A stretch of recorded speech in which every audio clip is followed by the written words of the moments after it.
Hello?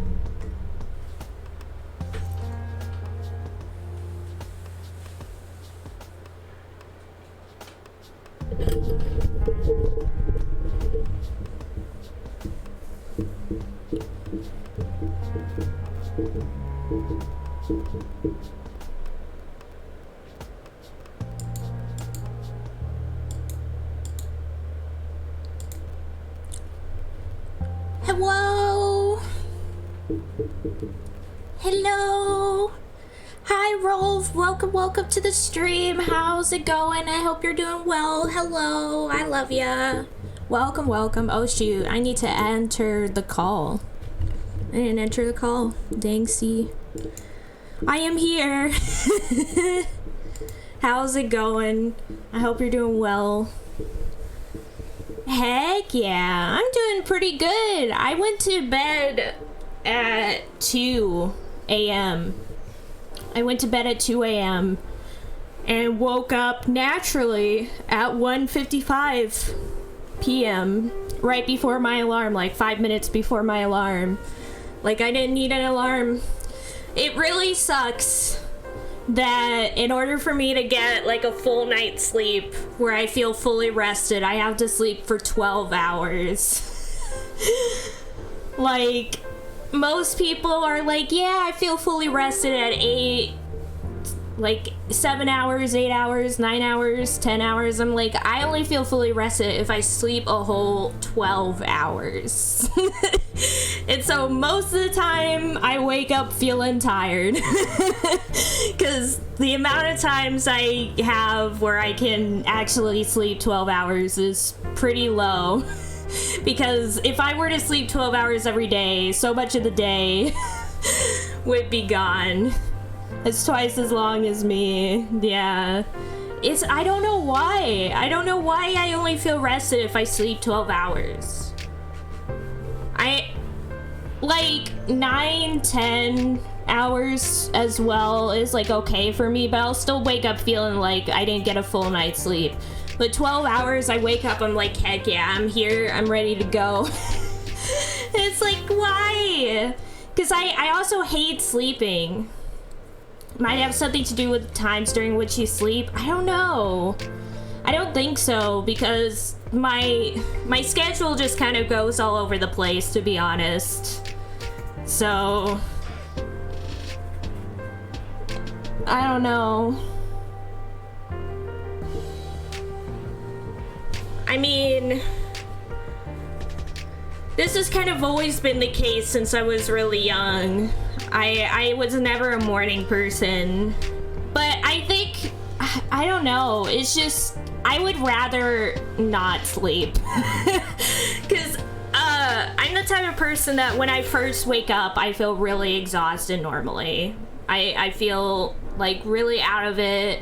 I don't want to be up. But then as soon as I'm like up for some hours, especially once it starts getting later in the day, I all of a sudden become very hyperactive. It's the reason why I do most of my work at night and stuff, because that's the time when I feel the most like awake and creative and whatnot, which is why I normally don't get a lot of sleep. I usually only get like 6 hours or so of sleep, which is nowhere near enough for me. But that's because I stay up really late, because I just don't feel tired. Yeah! I feel like it's such a waste that, like, so much of our lives is spent sleeping. I think it's, like, more than half of our life we spend, like, sleeping rather than actually doing things, which is crazy. I was talking about this with Lulu last night, and, I looked up, like, how long can a person go without sleep, and apparently the record right now is, like, 11 days without sleep. And, like, and then they also said, but it only takes about, like, 4 days without sleep to start having, like, hallucinations and stuff. And it's just, like, wow, it's so insane just how much we have to sleep. Like, if we don't sleep for even a couple days, we already are, like, dying. And that, it's just, it's crazy. Wasn't there a guy who hasn't slept in... I haven't heard of that at all. Let me look it up. I think 11 days was like the lethal limit for normal people. Yeah. And the thing is that I could believe that someone could like claim that they haven't slept in decades. But in reality, what probably was going on is that they would sleep for like at least like 30 minutes without knowing or something.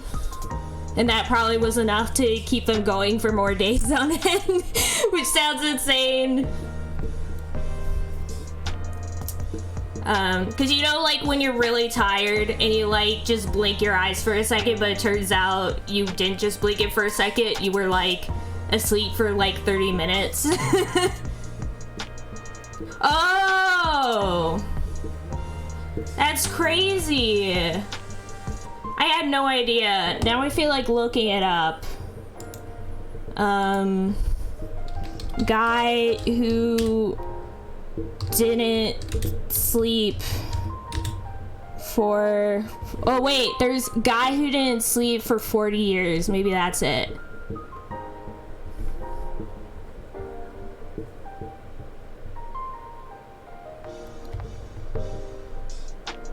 Wait, it says... Shopify reported that a Hungarian man named Paul Kern spent 40 years of his life without even once going to sleep until the time he died. Kern served as a government official on the Eastern Front in World War I in 1915. Oh yeah, he was after being shot in the head. It says, after the outbreak of World War I, young Paul Kern joined millions of Hungarian countrymen in answering the call to avenge their fallen Archduke Franz Ferdinand. He joined the Hungarian army, and shortly after, the elite corps of shock troops that would lead the way in clearing out Russian trenches on the Eastern Front. In 1915, a Russian bullet went through his head, and he closed his eyes for the last time. Which would be par for the course for many soldiers, except Kern's eyes opened again in a field hospital. Many other Austro-Hungarian eyes did not open again. From the moment he recovered consciousness until his death in 1955, Kern did not sleep a wink, though sleep is considered by everyone else to be a necessary part of human life. There are many physical reasons for this. Sleep causes proteins in the brain to be released. It cuts off synapses that are unnecessary and restores cognitive function. People who go without sleep have hallucinations and personality changes. Sleeplessness has even killed laboratory rats. But for 40 years, Paul Kern experienced none of these symptoms. His biggest issue with being awake for 24 hours a day was the cost associated with being awake and functional for that extra 8 hours. Docs encountering Kern's condition for the first time were always reportedly skeptical, but Kern traveled far and wide, allowing anyone who wanted to examine him to do so. The man was x-rayed in hospitals from Austria to Australia, but not for reasons surrounding the bullet. The one that went through his right eye and temple out again was never found, I think is what it was supposed to say, but it says was ever found.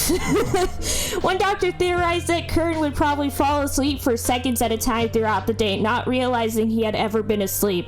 But no one had ever noticed Kern falling asleep in such a way.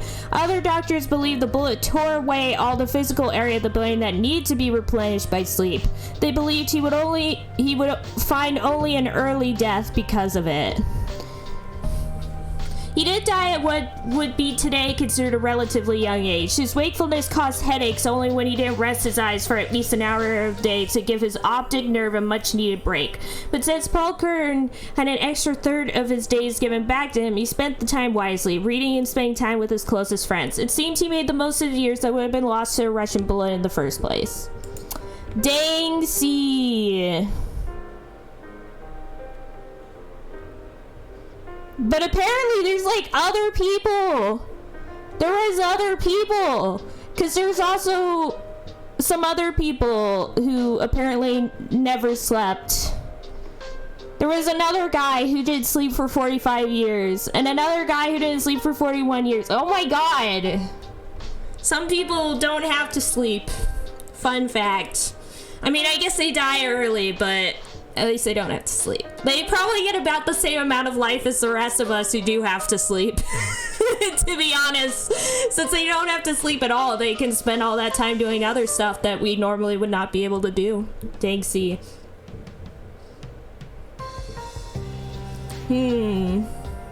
So it wasn't Paul Kern you were thinking about?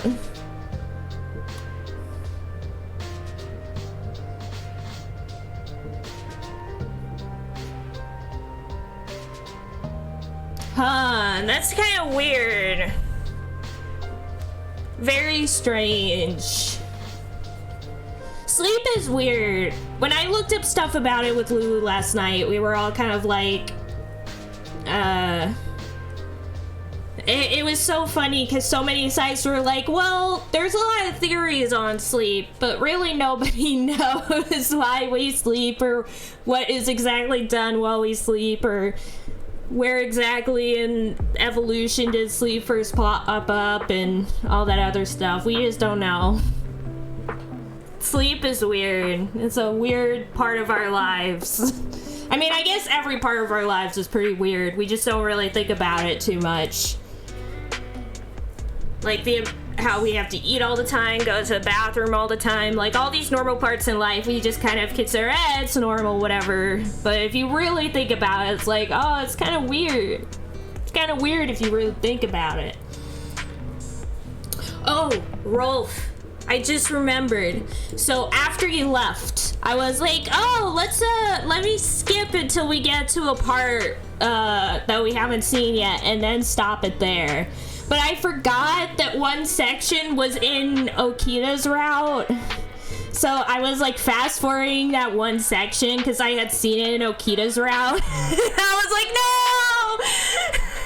like, no, Rolf hasn't seen this.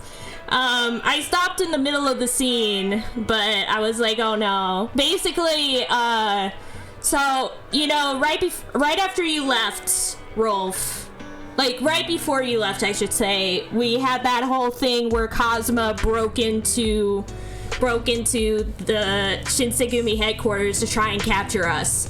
Well, guess what? Right after that scene happens, he tries to do it again for a second time in a row. He returns again. And so basically, where I paused in the middle of the battle was him breaking in again. And him fighting Sanan and calling him like a fake demon, basically. And that's it. That's all you missed. Like that's that whole scene. It's not really all that important. And plus I stopped like in the middle of it, so we're still in the middle of that scene. But that's kind of where it was at.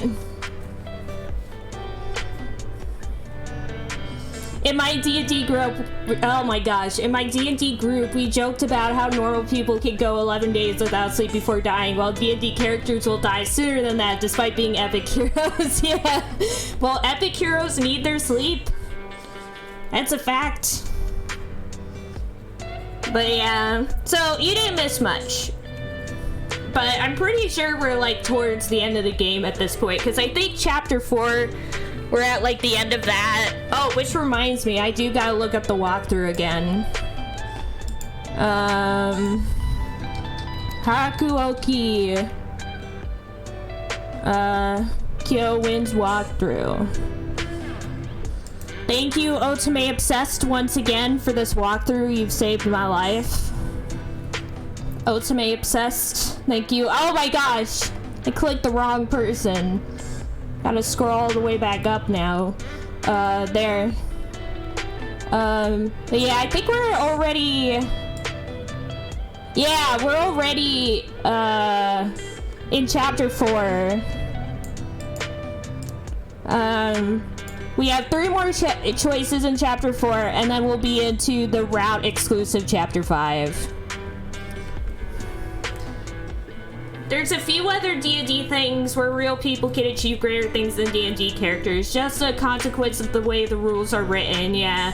Like, I think with Activist Strength, you still can't get close to how much Half-Thorn Bjornsson can lift, yeah.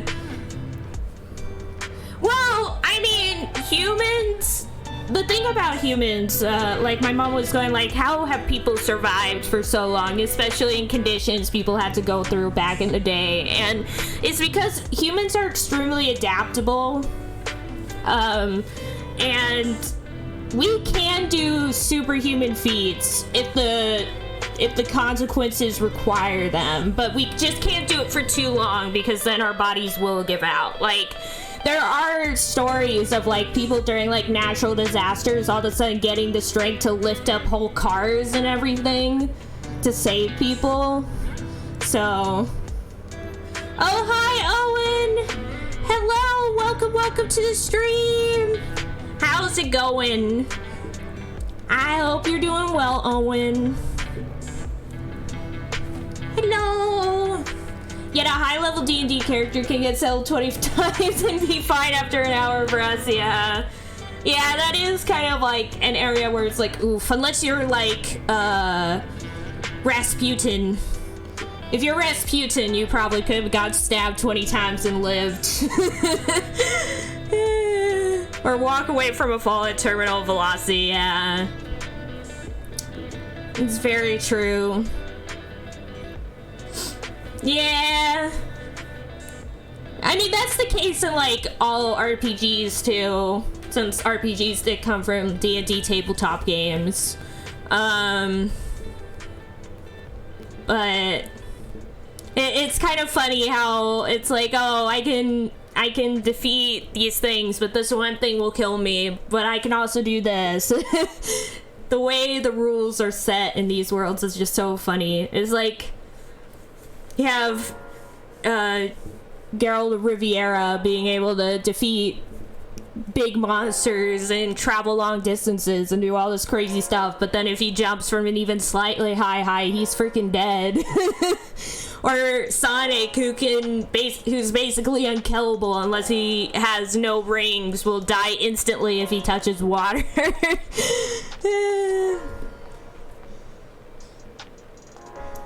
Yeah.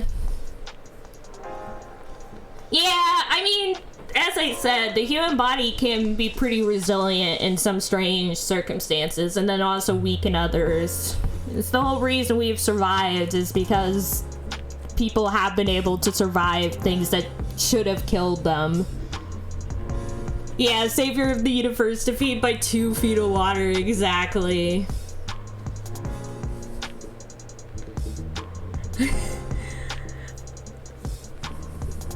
Wait, Owen, is today your birthday? Is today your birthday, Owen? Oh my gosh, happy birthday. I had no idea. Happy birthday, Owen. That's awesome. Heck yeah. I'm so happy for you, Owen. How old are you today, if you don't mind me asking? And you are a young bean, Owen. I'll fight ya. You're a young bean. Heck yeah! Happy birthday! Wait, I'll sing it. I'll sing the song for you. Let's go. Happy birthday to you. Happy birthday to you. Happy birthday, dear Owen. Happy birthday to you. And many more. Yeah! Owen, you're the best. I hope you have a wonderful day. I hope you get lots of yummy food and some good presents, because you're the bestest bean. I love you so much. Happy B-Day. FPS Pro Tag, shrug off multiple bullet wounds by hiding behind a dumpster for 5 seconds. Get knocked out by a single hit to the head in a cutscene. Yeah! Oh my gosh, I hate that. I hate when that happens in video games, where you win in game but die in the cutscene. Like, or lose, like you win in the game or lose in the cutscene. And it's like, what? I always hate that. It's like you go through all that trouble trying to win a boss fight or win a battle in a game, or win a puzzle or something, and then in the next cutscene they're like, nah, you died though, and it's like, what? Damn you, Ludo narrative dissonance. Yeah, I hate it. Or like, for example, Fire Emblem 3 Houses spoilers, by the way. Anyone who doesn't want to hear Fire Emblem 3 Houses spoilers, like, mute for a second. But basically, at one point in Fire Emblem 3 Houses, Byleth, who has this ability to, like, she or he, depending on which gender you picked for Byleth, they have ability to reverse time in the game. Like, that's a big part of the gameplay, is the ability, like, if something goes wrong, you can just rewind the time a bit and make a different choice. And while you start off with only like 1 or 2 of these at the beginning, as the game goes on, you like gain more chances to reverse time. So by the end of the game, you might have like 20 rewinds or more. But there's like one part of the game where Byleth's dad gets like killed, like in a cutscene, and Byleth tries to use their abilities to save him, and they do reverse time once, and then he just gets stabbed anyway the second time. Like, they're not able to stop it. But here's the thing, at that point of the game I had like 20 rewinds, but Byleth does it like once and is like, well, I guess my dad is dead. I'm like, you have like 20 rewinds though. Rewind more. Rewind. Oh my gosh. And there was another scene that happens like that too, where like a major character dies, and I'm just like, Byleth, rewind time, and Byleth's just like, oh, it's so sad that Rodrigue died, and I'm like, just you can rewind time. Rewind it. It's so dumb. But yeah. And there's so many times, like, I think most games have a moment like that. At least one moment like that. If it's a story-based game, every single one of these games has a moment where it's like, oh, I won. And the game's like, nah, you didn't, though. You didn't, though. Or like, oh, I have an ability for that. And it's like, no, you don't, though. And it's like, oh. Use a Phoenix down, Cloud. Exactly. That's also a moment that I'm just like, there's probably so many people who played FF7 and were like, just use the thing. Use a Phoenix down. And guess what? He's not gonna do it because the story dictates that he can't use it at that very moment. And it's like, what? It's very upsetting. But yeah, every single game has a moment like that, and it's always like really depressing when it happens. Like, I can think of only a few games where it actually like gives the win to you if you win. Like, for example, in Kingdom Hearts, there's a part in Kingdom Hearts 1 where you can fight Squall Leon, however he's called. You fight him, and he's made to be like deliberately so much stronger than Sora, so that you're not really supposed to defeat him, but you can defeat him. But if you defeat him, you still get basically the same cutscene, regardless of if you win or lose. Like, you don't really get anything extra for beating him. But on the other hand, in Tales of Destiny, which is one of the early Tales games, there's a part where you actually can get an early ending in the game. Like, that's different from like the actual ending. It's like towards like the first couple hours in the game, you fight one of the other main characters, and he's supposed to be like so much stronger than you, and he is. Like, it's really hard to defeat him because he can kill you pretty fast. But it is possible to beat him, and if you do beat him, like, that's just it. Like, they're like, oh, well, I guess you defeated him, so that's that. They just go off and have a fun journey, the end. It's like, okay, thanks Thanks for the preemptive good ending.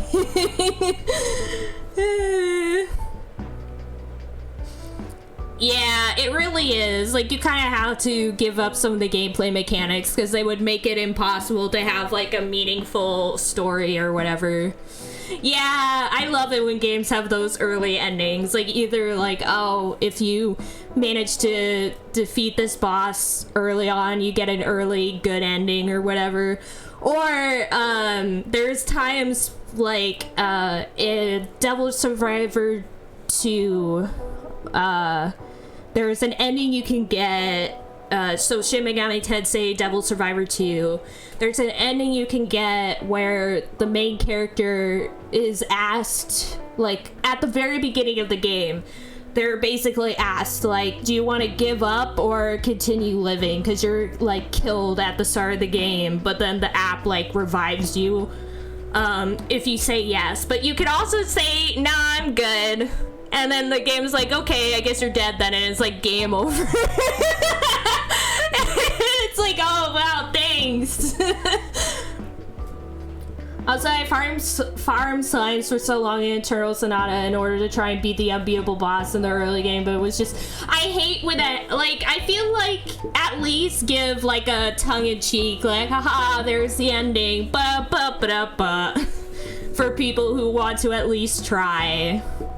Yeah. But yeah, that's what Tales of Destiny does, is it gives you, like, a legit ending after, like, that early boss. If you beat him, they're like, well, they were able to move on and just live their lives and explore the world. The end. And it's like, that was actually a happier ending than the actual ending you get when you go through the game. But yeah, like, you get the credits and everything for doing that ending. Like, no joke. Like, that's how it goes. It's pretty hilarious. Like, now I'm wondering if the ending's on YouTube. Let's see. Tales of Destiny. Secret ending.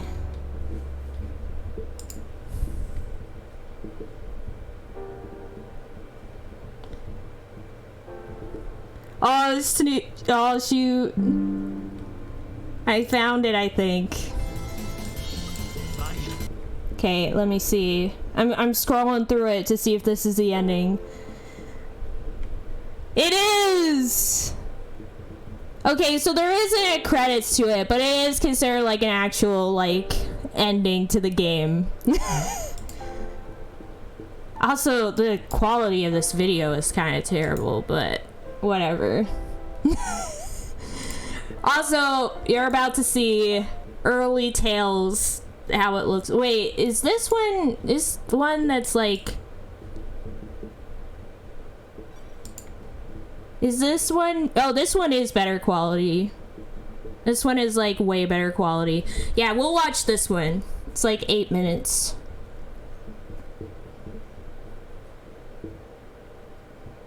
Wow, that's so rude. I hate it. It's like you went through all that trouble. Yeah, that's awful, honestly. Oof. Let's see. There we go.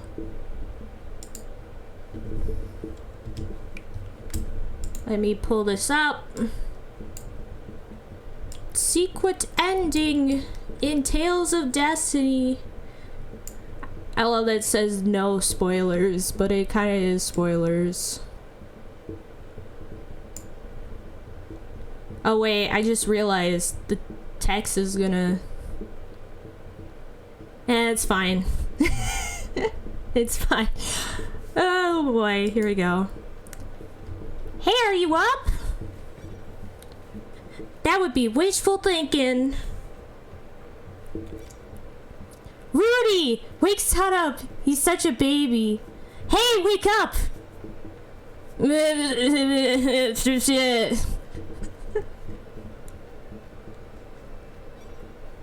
Hey, Sleeping Beauty! You should feel lucky that a pretty girl like me is waking you up! Zzz. Are you listening to me? Yeah, oh good, yeah, morning. Do you have something to say? Oh, forget it! By the way, what are we going to do? I heard that the head of the Armada village was looking for someone who could give his grandson oh, this is going way too fast. Hold up. He could give his grandson lessons in swordsmanship. The pay is pretty good. What do you think? Swordsmanship? That sounds good. Okay then. Armada is northeast from here. So here we go. Running around at the speed of sound.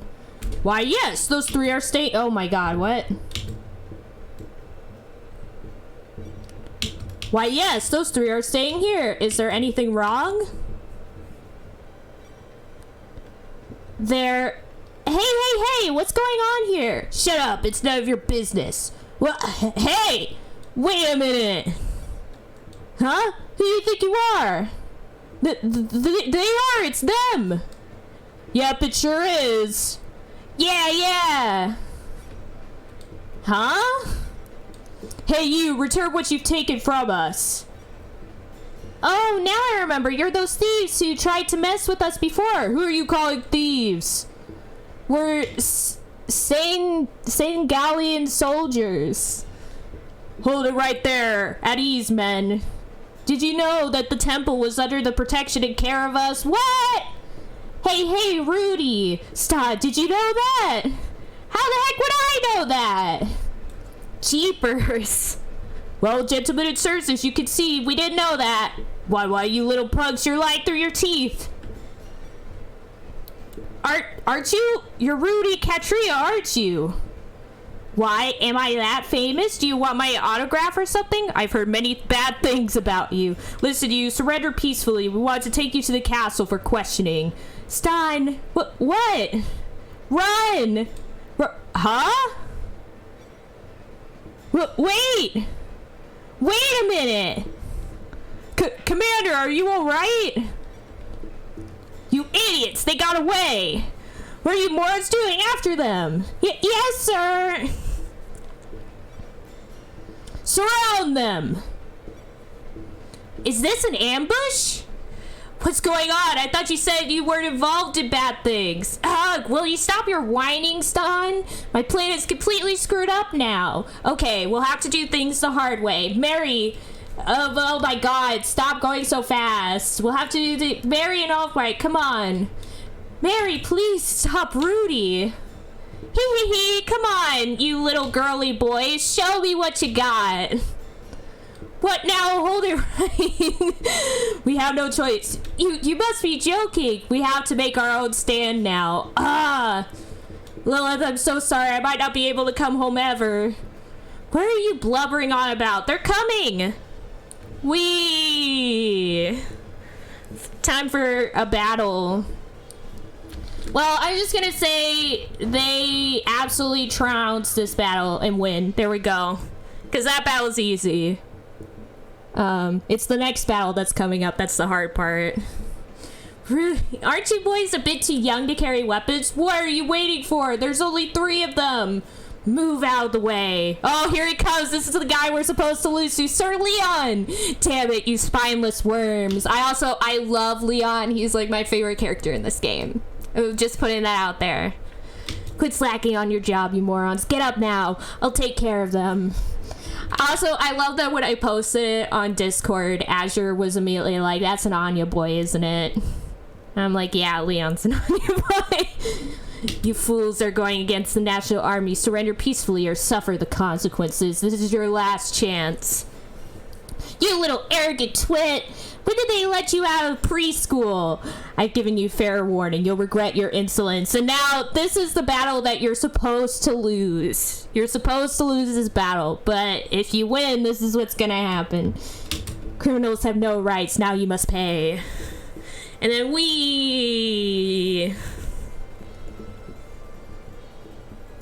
battle time. Rah!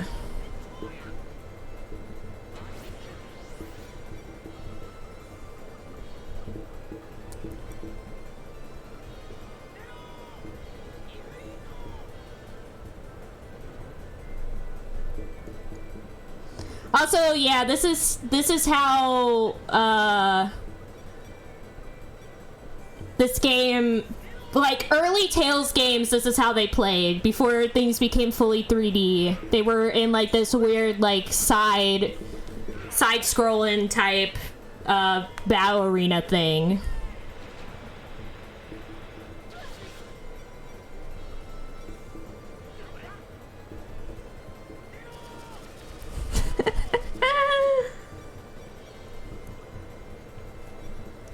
I love seeing all these super moves that is going on right now.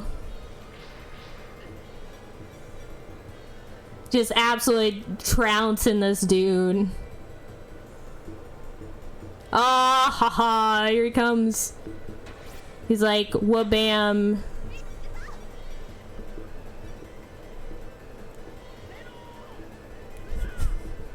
But yeah, you can see, like, we're using these special abilities and everything, and he's still not freaking dead. You're not supposed to be able to defeat him. But you can. Here he goes. Whee! Well, bam! It is done! And then guess what's gonna happen? You brag about yourself, but you're really helpless.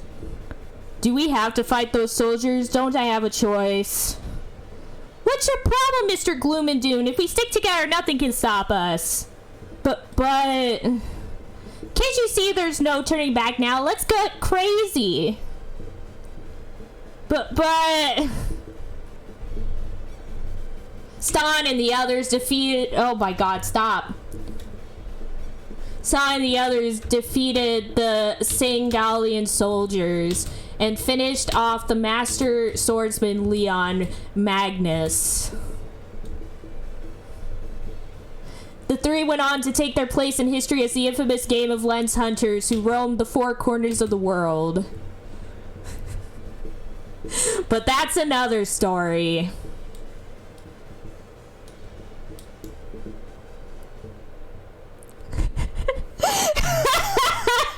And that's the end of the game. Ayo, after like 3 hours of gameplay, the game's over. Dang, see. Not really. It's a fake ending. But yeah. Yeah, it would be great to have one of these. It would be incredible. What kind of name is Routine? I mean, Tales games always have sometimes like the weirdest names in it, where it's like, what is these peeps? What kind of names are these? But yeah, there we go. Yeah, the sprites are so chibi in the early games. It's so funny. The abusive commander who beats your ass, heck yeah. But yeah, the summons are really cool. The game is amazing. Tales of Destiny is one of my favorite Tales games, not gonna lie.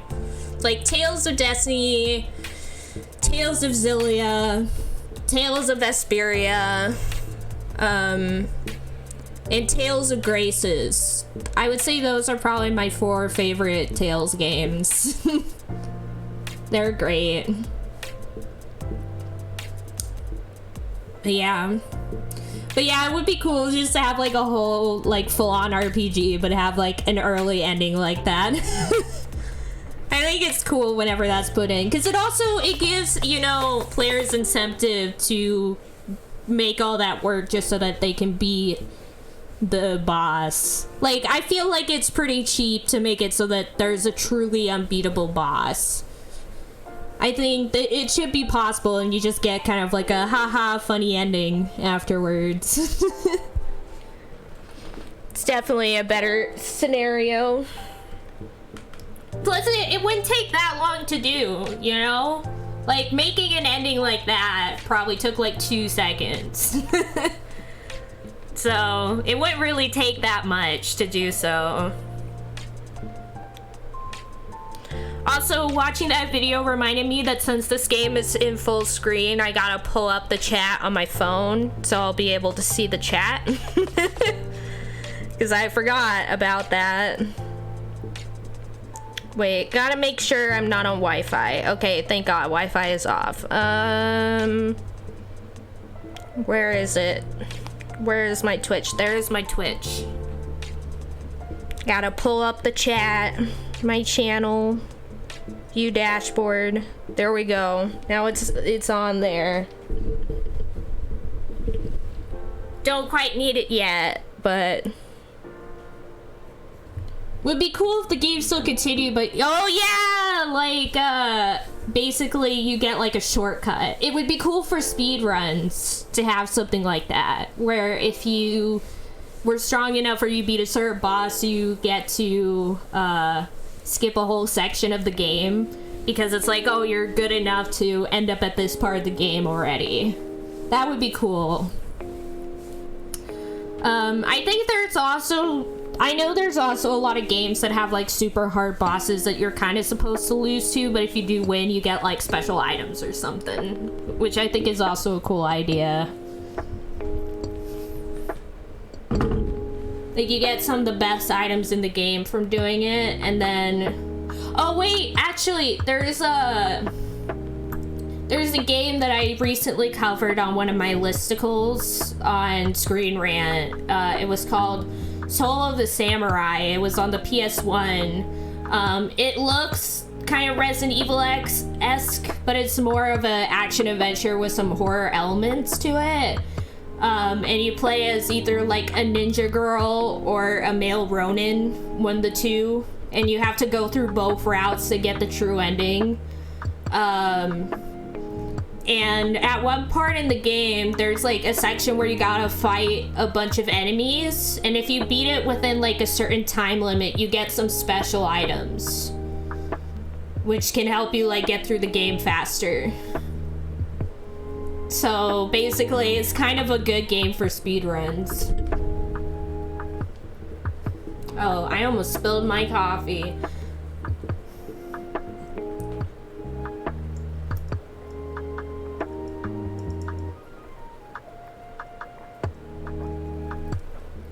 Make a boss fight where you're supposed to lose and then an NPC saves you. If you somehow beat the boss yourself, the NPC shows up going, "Fear not, I will save." Oh, you actually won. I love stuff like that because it not only awards the player for trying hard enough to actually win, you know, but it also, like, I feel like it makes the story more immersive to have stuff like that. Because it actually makes you feel like your actions in game, like, affect the story. Like, I feel like a lot of games that have story, the story and the gameplay are like two separate things. Like, they don't usually like play together very well, if that makes sense. Like, the story usually is it's like its own thing, and the gameplay is also its own thing, and they don't really collide very well. Like, it's usually like, oh, here's some gameplay to get from point A to point B. And then the story does its thing, and then you have more gameplay to get from point A to point B. And then the story does its thing, and then you have more gameplay to get from point A to point B, and it just repeats until the end of the game. But some games, you know, actually try and combine the two together, make the gameplay a part of the story. And I love it when games do that because I feel like it's a lot more immersive for the player to feel like their actions within game actually affect the story that occurs around them rather than it just being a mode of transportation from point A to point B. I feel like a lot of games just don't do that.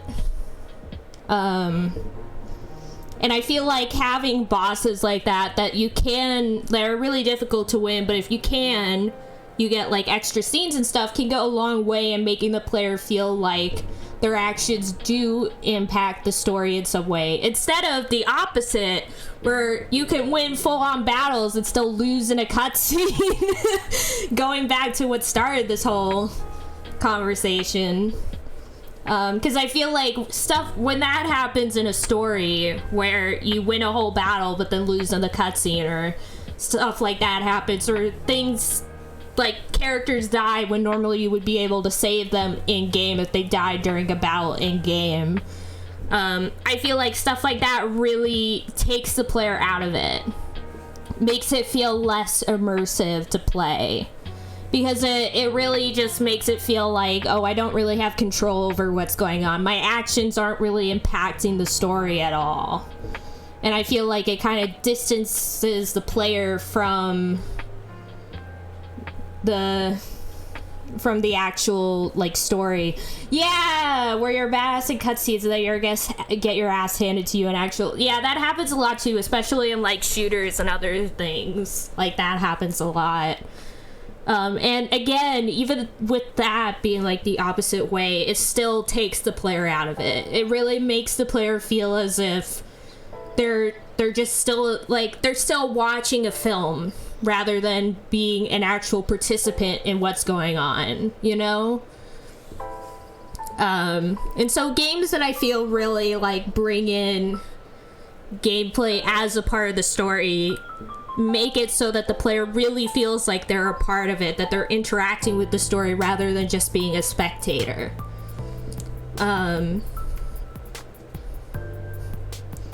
Like, I would say it's one of the reasons why I also love The World Ends With You games, both the original The World Ends With You and Neo The World Ends With You, because the gameplay is a part of the story. Like, in both those games, the gameplay is used to communicate like some of the story's main themes and ideas and concepts and lessons, along with just the story itself. Like, it all like plays into each other, and I love that. I love it when games do that, where they use the gameplay not just as a way to keep the player engaged, but also to communicate the story that they're trying to tell and communicate the themes that they're trying to get across, and make it so that the player truly feels like they are a part of the story rather than just a spectator. Because to me, the best part about video games is it gives another dimension that just watching a film or listening to a show or whatever wouldn't be able to do. Because when you're watching a film and whatnot, you can only just watch it. Whereas games bring that interactive element, and I feel like a lot of games don't utilize this extra dimension well enough. Because you can tell like some really impactful stories that could really touch like players' hearts if it was just used properly more often. Because you can really bring you could really bring a player into the story by having it so that this interactive element adds to the plot, adds to the story, rather than is just a thing that happens in between the plot, in between the story. But that's just my opinion. Because to me, some of the best games are the ones where I felt like I contributed to what was going on in the story. And that I, like, the stuff that I was doing was a part of what was going on rather than a separate entity from what was going on. But, yeah. That's a whole thing.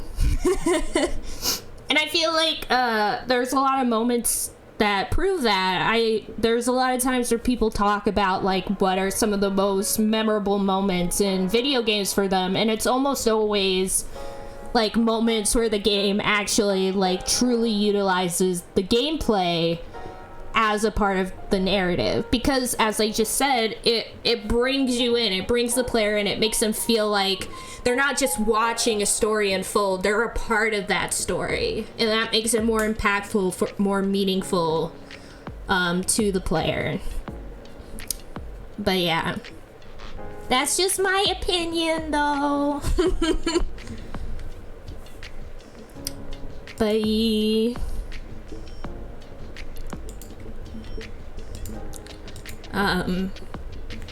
but yeah, also, since we're towards the end of Cosmo's route in Kyoto Winds, I'm thinking, once we finish Cosmo's route in Kyoto Winds, we're gonna take a break from Hakuoki, since we've spent multiple weeks on Hakuoki at this point, and I don't want us to get burnt out playing Hakuoki, so I think we'll save the second half, Edo Blossoms, for later.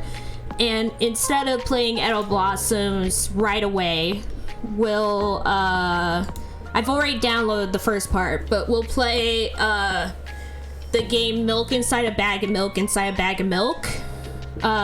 So we'll play that. Yes, that's what I have lined up, is I already downloaded it to my Steam. We'll play that game. It's a short visual novel game, which recently got a sequel called Milk Outside a Bag of Milk Outside a Bag of Milk. I have played the first game, Milk Inside a Bag of Milk, and it's a pretty short game, but I have not played the sequel, which I heard is a lot more in-depth and has a lot more stuff going on with it, though it's still, like, not super long. So I think we'll play the first one, then we'll play the sequel, and then we'll come back to Hakuoki, just so that we have, like, a little time to play something a bit different, and then we'll come back to Hakuoki and play Edo Blossoms and go through Cosmo's route in that. Probably picking our own choices at the start, and then if we mess up the route, we'll do what we did this time, which is just look up a walkthrough as we go through it.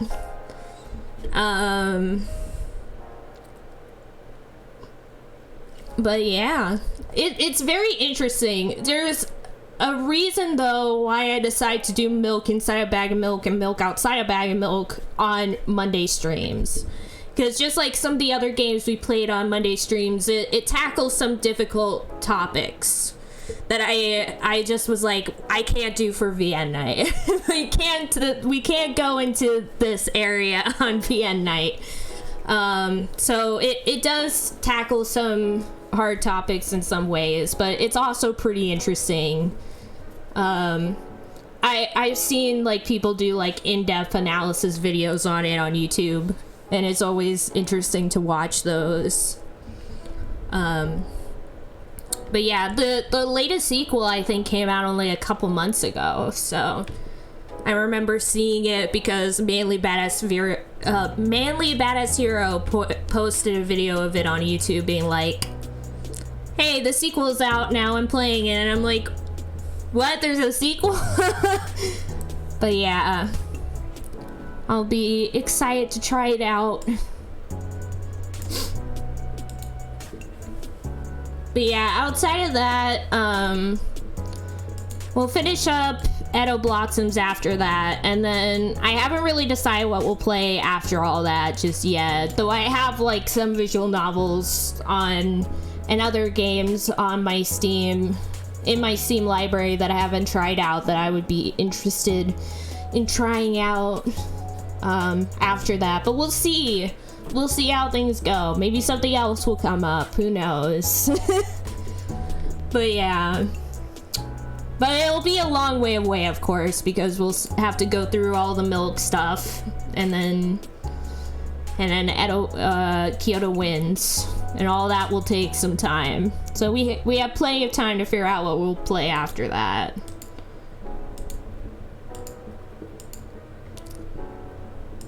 But yeah.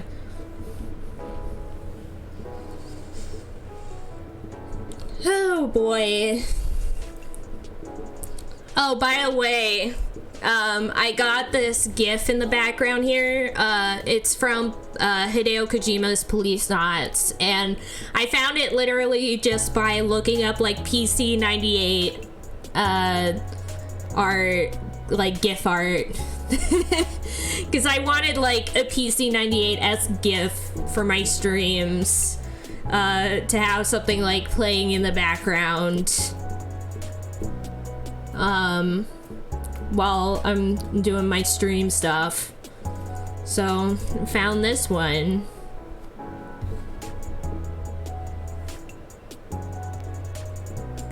And I'll probably like do a more thorough search and see if I can find some other ones to have in the background, because I just know that looking at a non-moving photo can be a little bit like boring during like pre-show parts of the stream and whatnot. And PC98 art, top tier stuff. I love it when there's PC98-esque art on things.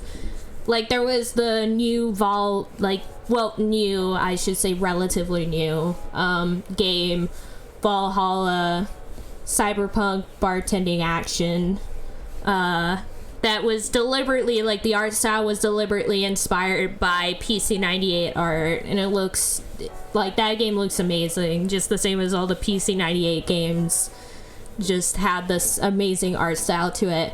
And it makes it kind of sad that most PC98 games are, you know, erotica and whatnot, because it's like, the art style's so good, but I could never play it on like Twitch or something, because like, though there are some good ones that aren't based on that.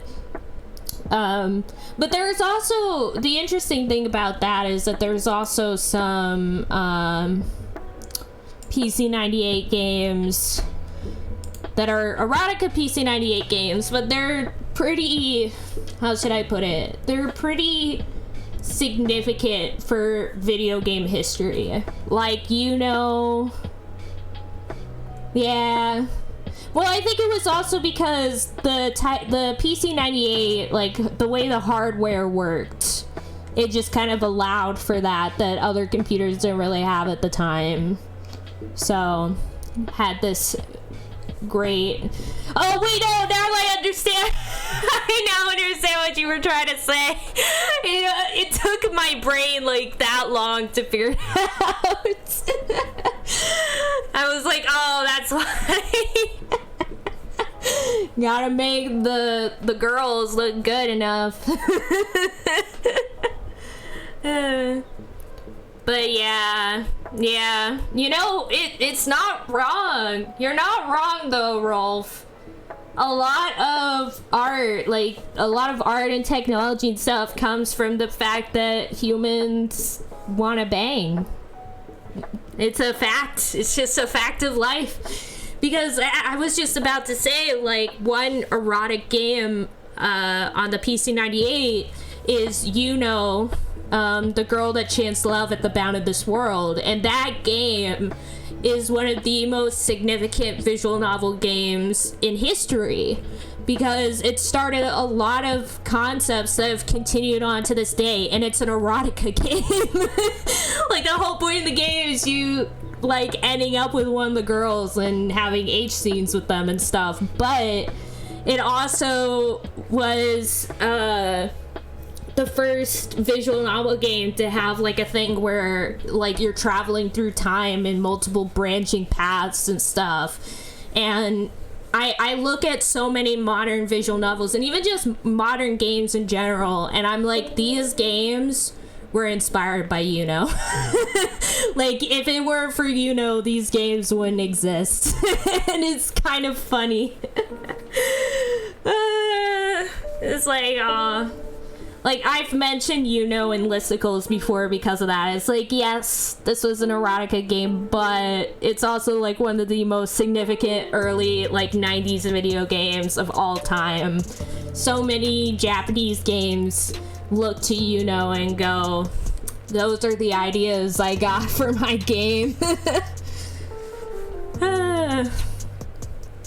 But yeah, and PC98, that and Toho and Hideo Kojima's earlier game, Snatcher, Police Knots, all that stuff, like, they all kind of, a lot of them had, you know, some iffy stuff in it, but they were also all very prominent games for their time, and, like, still very much historical games that impacted the industry in all sorts of different ways.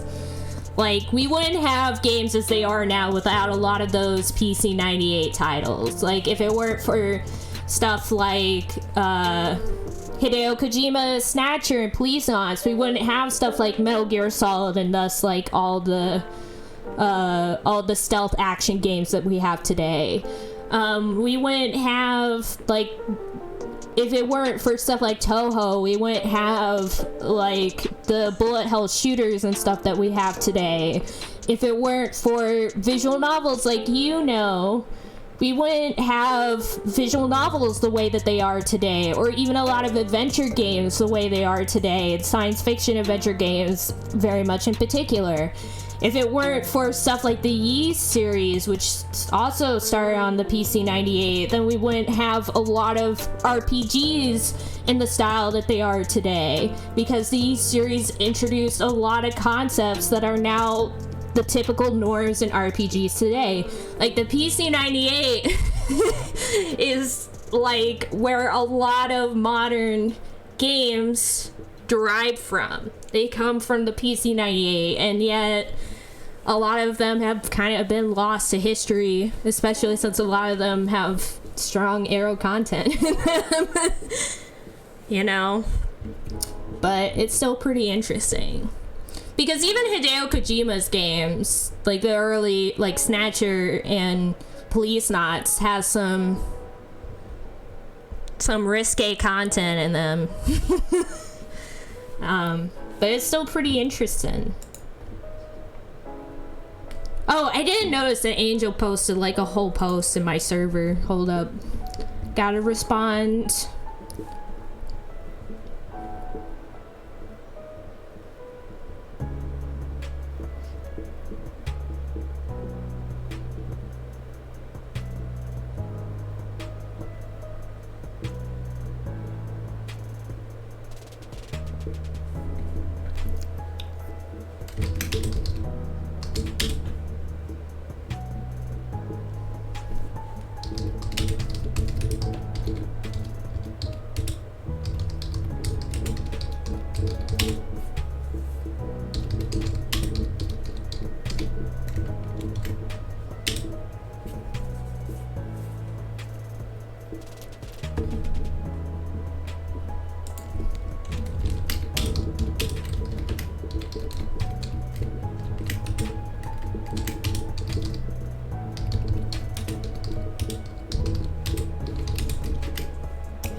Rolf, are you joining today, by the way?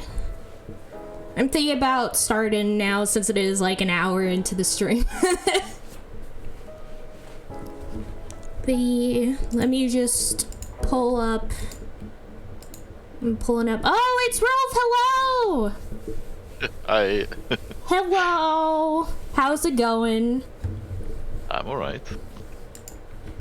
Heck yeah. Anything new? Not really. It's just been walking a bit lately, which is nice. Hiking, whatever you want to call it. Heck yeah. Walking is good. Walking is like one of the best like exercises you can do. Yeah, and it's been nice weather out. Perfect for me. Not too hot, but still dry. Yeah. Yeah, I usually walk outside, like, around my, like, little cul-de-sac neighborhood a lot. Just, like, listen. I usually put some music on my phone and just listen to that as I kind of just make laps around. It's always good. I even do it during the winter and stuff. Unless it's, like, super, like, icy and stuff outside. But it's a good way to get in some exercise. Cool. Yeah. Yeah, definitely. Let's get started. Yeah. I'm just looking. Where's my Steam? Steam, stop disappearing from me. Oh, there it is. Opening up Kyoto wins. But yeah, as I said, I actually went a little bit too far because I forgot that a certain scene only happens in Okito's route. But basically, Kazuma. No! Basically, Kazuma just breaks in again and is like fighting against Sanan. And he's like, oh, you're like a fake demon. You suck. And that's it. Like, that's literally it. That's all you missed. And I skipped like a lot of text, but that's all that you really missed. Yeah, just opening it up. Going back to Discord so I can share the screen. Also gotta go to OBS, I forgot. And oh, it's already there on screen. Heck yeah. Here we go.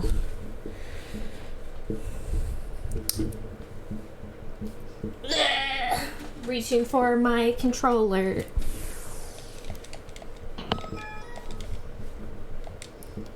Yeah, I legitimately just completely forgot that this whole scene happened during Okita's route originally. I was like, oh shoot. Because it happens because this time we decided to stay behind instead of joining them on whatever they were doing. So then it's like, oh, here's Kazuma breaking in again. Oh shoot. Yeah, see? Here we are. Kazuma kicked out almost casually at a charging fury, throwing him across the yard and continued his slow walk forward. Oh yeah, this is me. Stay back, Yukimura. Oh, hi Adam! Welcome to the stream! How's it going? I hope you're doing well. I love ya. We're doing okay. Just started playing some more Hakuoki, one of my favorite visual novels, though it has some of its own issues, but it's still pretty good. I do actually have a little bit of a cold, so I don't know if my voices are going to be on point today, but I'll do my best. Oh no! Rolf, I hope you feel better soon, and no worries. Yeah, absolutely. I feel fine. It's just like a little bit of sniffliness and whatnot. Yeah, understandable. And no worries, like, it doesn't matter if the voices are good or not, like, just that we have if we have a good time. So it's the only reason you let me on. I loved your voices, Rolf, that's why I let you on. If you don't have good voices, I'm kicking you off the stream, hiring somebody else, yeah. Stay back, Yukimura, we'll take care of him. But Kazuma is dangerous, but he isn't the only enemy here. You never know when his comrades may show up. Besides, the furries could go rogue at any moment, and there's a high chance they could threaten us. Classic. Yeah. Furries always going rogue. Yeah, it's true. They're like, oh, we're gonna make you guys some fursuits now. Oh no. Also, heck yeah, Adam. One day I'll play some Risk of Rain. One day. The two eventually nodded to one another and ran off, sword in hand. Yukimura. Oh yeah, it's you. I keep forgetting which ones are you. Yeah. Please hide inside. We will go after Kazuma. Hey! Shimada ran and went off to back up Sanan and Inoue. I didn't know why Kazuma had chosen this time to attack, but even if I faced him, I would be completely useless, because for some reason it doesn't matter that I have sword skills and I'm also a demon and I'm still useless! We even got trained by the leader of the Shinsengumi, who's like the best one. Yeah, and even he was like, you're so good, and we're like, yeah, we can't freaking do anything. Oh, shut up! Serious self-esteem issues. Yeah, what then was I to do? I'll go find Saito. If Inoue and the others were here and Okita was in bed, there was still one more man unaccounted for who might be able to help. I'd only run a short distance when I collided with someone. Saito! No! You look different. Yeah, you look different. The man I'd hit was a furry. Saito would never be a furry. You're fuzzier than I remember. I can't believe Saito now has a fursuit. Mad with bloodlust. I scrambled back just as a voice called out from the darkness behind me. Down! Saito! As I threw myself to the ground, it occurred to me that it was slightly ironic to have been saved by the man I'd gone to find. When I turned, he was studying the fallen furry, his mouth a thin line. The furry corpse has lost control then. Unfortunate. Saito! Kazuma is here. Inoue is fighting him with some of the other men, but... I see. Where? Oh! Over here! Huh? My legs were shaking right so bad I couldn't move. Yeah, just like... Over here, chop. Oh no, that would be so funny if it's like, over here, turns the corner, bam. Where's the fire? It's right here. Points to the ground down there. Yeah, he's like, oh shoot, I didn't see that. My legs were shaking so bad I couldn't move. Whether it was because of the fairy who'd attacked me or the thought of facing Kazuma again, or relief at seeing Saito, I couldn't say. He looked down at me, shivering on the floor, and his voice was cool and calm. What? Oh. Is he like into this? He's like, oh, she's shaking and scared. That kind of turns me on. Like, what? Saito's secretly a freak, confirmed? Scream for me. Oh, no! You needn't worry. So long as I have orders to protect you, I will do so. Regardless of circumstance. My body stilled. Saito was a man of few words, and when he did speak, it was never unnecessarily, but he had taken the time to comfort me. Aww. MNT. That's sweet. Thank you. Oh, look, he's blushing! Look at him! A little blushy. Time to switch. Yeah, but switch routes. Let's go. Saito route, here we come. I'll just talk the whole time. There's no time. We must go!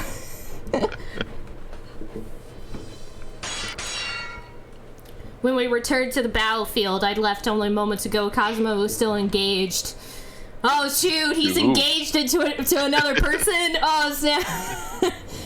Damn you. Damn you. Oh wait, no, that is you. I do it every time! Why do I keep trying to voice Shimada? I'm just like, I'm gonna voice him. You just identify with him so much. He is my kin in this game. Shimada, stay in position. If even one of us is killed, the formation is ruined. Sweat shone on their brows, and their chests heaved as each of them struggled for breath. Kazuma looked almost completely unfazed. Almost. He had killed countless furries, fought the standstill, and not suffered even a single scratch. Anyway! This guy's dead. Yeah. Also, look, we've never seen him face on like this. It's always like sideways in a way. It's kind of weird seeing him face on. It looks slightly less old this way. Yeah. He also looks a bit more menacing this way, too. Yeah. Less like, oh, good uncle, and more like, this guy's gonna kill me. Yeah. Yukimura, you brought Saito. Good. If anyone is hurt, please tell them to pull back. I will handle this. Oh, Saito's so cool. Ah, interesting. All these weaklings here were beginning to bore me. But now that you're here, it's time to play. Yes, I am. And I've come to check your rampage. Or at least to try. Nonetheless, I have been ordered to protect her. And so I will. His body lowered into a crouch, and his hand reached for his sword. He was preparing for EI. Instead of entering a stance of his own, Kazuma looked at Saito for a moment, then sheathed his own sword and slowly backed away. You're running? Unfortunately, I'm here today only to buy time for another. I'm not here on personal business, and I never intend to stay long. His eyes slid to me and he smirked. I remember that this is the fate of a false demon. Oops. That didn't work there. I was like, wait, what? Yeah. His cold gaze fell on the corpses of the furries. Blood drives them to madness. And for what? Even en masse they cannot defeat a true demon. They are pathetic creatures, destined to die like dogs. Do you really wish to live surrounded by such filth? Better you come with me. No! I've got much better filth at home.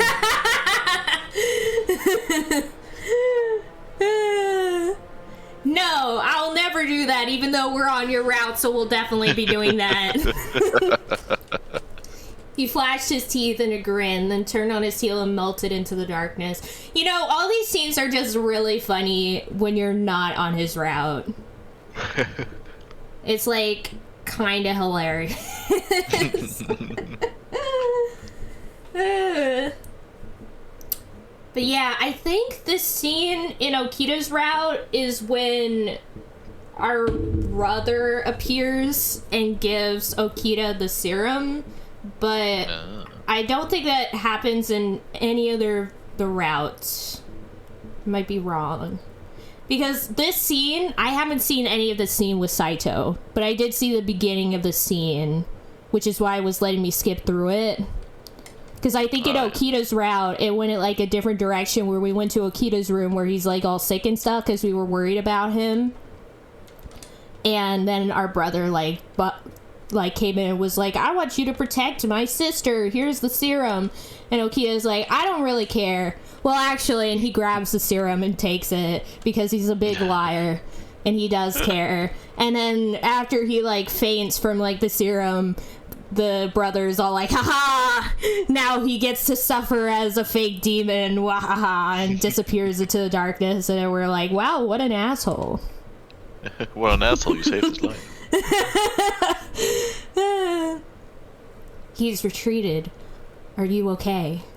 Yes, but only because you protected me. I see. I could shake what Kazuma had said. Scattered atop the floor were the brutally slain remains of the furries. Anyway, we've got some bad news. Some of the furries that got past us made it into the building.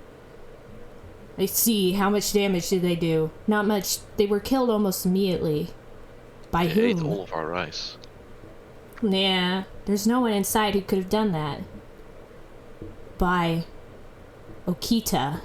Yeah, see, this obviously would have been him if it, like, we would have gone to him if it was his route. Yeah. When I went to his room, the floor was covered in dead furies. What? But I thought Akita was too sick to fight. That's why we need to get to Dr. Matsumoto immediately. Yes, I'll go with you. The attack on the watch, as well as the assassination of Ito, later became known collectively as the Aburano Koji incident. An unexpected turn for both the demons and the Satsuma from their trap laying resulted in a number of casualties for the Shinsengumi and the watch, including Heisuke's fatal wound. Yeah, we missed that too because we did go to save Heisuke, so we missed that whole scenario as well. Also, it's kind of interesting that I didn't know that like I should have known, but it just totally slipped my mind, the fact that because we weren't like talking much with Okita beforehand, the scene like completely changed. Like, it's kind of interesting to see that some things actually do kind of like change more than just for the route stuff. But yeah, like, because we didn't have a high enough percentage with Okita, we didn't think to check on him like we did during his route. And so we did see that whole scene where the furries came in and he took a serum from our brother or whatever and all that. Which I think in this route, I'm pretty sure the only route where he actually takes the serum is our own route. And so I think he legit just like killed all the furries while also not taking the serum in this route, but I might be wrong. But yeah. In order for Heisuke to live, he had no choice but to drink the water of life. While this was going on, Chikage Kazuma took the time to strike at the heart of our compounds. The serum brought into the Shitsugumi by my father was now slowly eating all of them away. My heart began sinking for the weight of all this. Womp womp. Oh, well. Good thing we're ditching these guys for our demon boyfriend anyway. Yeah. Probably one of the only happy endings in this game, to be honest. Though it kind of beats the purpose of what the game is supposed to be about. December 1867. Scarcely a month had passed since Aburano Koji. Saito and Heisuke had returned, but the Shinsengumi was hardly back to normal. A dark, tense atmosphere pervaded the compound. Many men had lost their lives in Kazuma's attacks. Even more had been injured during the attack at Aburano Koji. Among them was Heisuke. Several of the rank-and-file soldiers had seen him mortally wounded. He had looked as if he would not survive. For that reason, Heisuke was declared officially dead and made a member of the Fury Corps. Saito hadn't been wounded, but many among the common soldiers began to call him a coward. To them, he had left the Shinsengumi to join Ito, then betrayed his new master when he sensed a change in fortunes. Oh, yeah, this part we've seen. Yeah. Oh, yeah, I should... Oh, no. I should skip all this. We've seen all this. Blah, blah, blah, blah, blah. Blah, blah, blah, blah, blah, blah. Blah, blah, blah, blah, blah, blah, blah, blah, blah, blah. Oh, yeah, this is where he tries to stab us. Being like, hey, we need your blood to test for a better serum, and, Hijikata is like, what the frick is wrong with you? Like, if you wanted your blood, just ask her, dog. Yeah. I don't remember what choice we gotta make, so let me just pull up the, I want to help, we say here. We say, I want to help, which we have, that's the only one that we've picked, because you're also supposed to pick that in Okita's route too. Just be careful when you're switching tabs. Don't want to accidentally show all your BL fandom. Amazing. Okay, so you see both of these are highlights because confirm with Hijikata is the one you picked during Okita's route. Whereas we picked Trust Hijikata the last time. So we do confer with Hijikata this time. So, but I'm not going to skip because you haven't seen this. Makes sense. I wanted to confirm the sliver of doubt I had in myself, so I peeked back and around the sliding door. And there she goes. There she goes! Hey, Yamazaki, Shimada. Yes, sir. Did you call? I sent Yukimura to deliver Saito a letter. The fool girl doesn't know what she's in for. The envelope is empty, what an idiot. Like it's a prank that they're pulling on her. Yeah. Like, it'll be so funny when she goes over there and there's nothing in there. It'll be so embarrassing for her. Keep an eye on her, but don't let her see you. If anything happens, make sure she's okay. Understood. Hopefully, if something does happen, it'll just be some idiots trying to get to Mira or something. There are some dangerous guys after her, though. If the demons show up, just get her back here immediately. Yes, sir. We're off. Yeah, get going. Oh. Got a big head start on you by now. Might be halfway across the city. Yeah. Maybe that meant he didn't quite fully trust me yet. Of course, I was a little disheartened to hear that, but maybe that was the best I could ask for. I pulled myself together, made sure I had everything on my person, and I left to deliver Saito's letter. First, I slipped the letter into my kimono and I double-checked to make sure it wouldn't fall out. Next, I carefully unfolded the map Hijikata had drawn out for me. Hijikata placed enough faith in me to get the job done, so I had to be sure I did things correctly. Okay, so I go this way on this street. According to this map, it looks like I have a long way to go. I better hurry or it's going to be evening by the time I get there. Maybe I should run there. I wanted to ensure I take all the safety precautions, of course, but I was overwhelmed with a sense of duty to the point that I could help but feel running would ensure I'd complete the task on time. Also, you know, this all reminded me of that time earlier in the route when we were like traveling through the town with Yamazaki, and then Cosmo showed up and we were all like, oh, what nefarious plan are you thinking of now? And he's like, I'm going to get some milk. Yeah. It was so funny. We were like, what? You do normal things? And he's like, yeah. Like, I'm not just thinking about how to like kill people 24/7. I'm a normal guy. Got a life too, you know. Yeah. It's my off day. Yeah.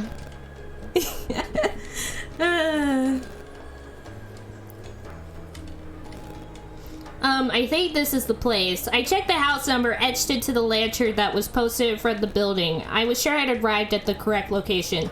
I've been told earlier that Saito had taken a room under the name Yamaguchi. Shimasu. I had business with a person who was staying here. After speaking with the clerk, Saito came out shortly after. Yamaguchi, sorry to bother you. This all seems the same. Oh, they sent you, Yukimura? One of his, the reason why I'm not skipping is because it does change. And if I hit skip, then we might accidentally skip again the point that changes. Makes sense. One of his eyebrows shifted up, fractionally in response to my presence. Clearly, he had been surprised. I'm sorry you got someone as inexperienced as me. No, you misunderstand. Wait, I'll skip to the part where it changes. Alright. Blah, blah, blah. Manually skipping. Careful, you'll get the carpal tunnel. Yeah. So yeah, he's like, blah, blah, blah. I'm heading back now. So I'm going back. Ha ha ha. As I was running towards the compounds, I knew I had to be conscious of my surroundings. I knew too that Yamazaki and Shibata weren't too far behind me. I felt bad knowing that they were responsible for me, and I stopped in my tracks. Yamazaki, Shimada, are you guys here? No response, but I knew they were here. And I'm sorry. All because I want to be of use to you guys. I've put you through so much more than you would have wanted. It's not like that. I'm just following the commander's orders. It's not a matter of you causing any trouble. That's right. Saito said so earlier. This mission was a no-brainer because it was you. Because you don't have any brains, that's the You guys really think so?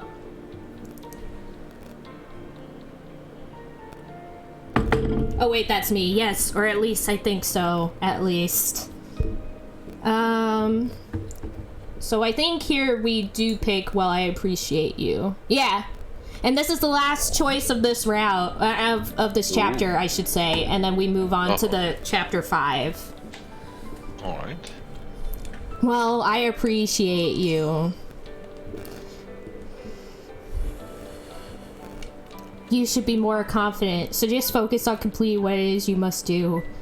Okay, then I will head back to the compounds. Alright, thanks. Yukimura, I have a favor to ask of you. Sure, what is it? I want you to forget that we've come out in front of you like this. Normally our job is to protect you from the shadows. That's right. How dumb of me. I understand. Let's just say I went straight back. I'll be on my way then. Alright, thank you. Go straight home without any worries. Alright. I ran towards the compound. All the gloom sinking my heart felt as if it had been blown away.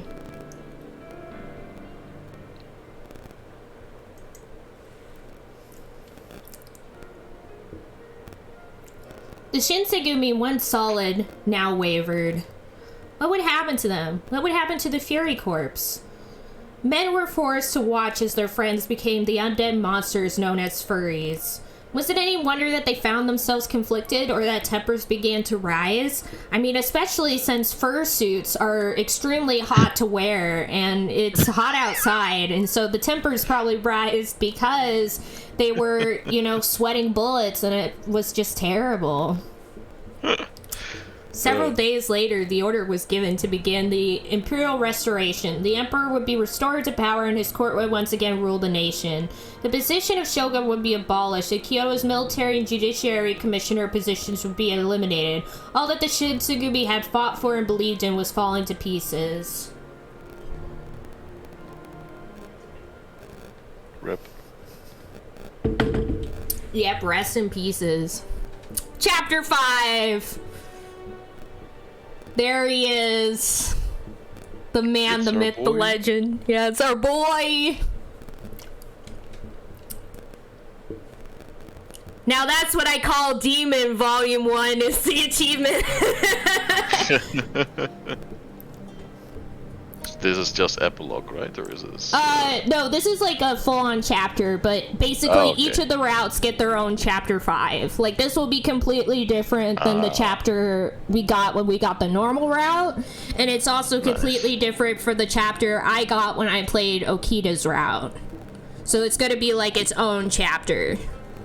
So each of the guys have their own, like, unique chapter 5 and little epilogue afterwards. Okay. First off, I want to point out what the achievement I got when I played Okita's route was. Yeah. Soji. Oh, so it says Okita's route started achievement is Soji Wiz. is the name. Oh, God. And then Okita's route cleared was Okita Dokita. Oh my god. That's terrible. Yeah.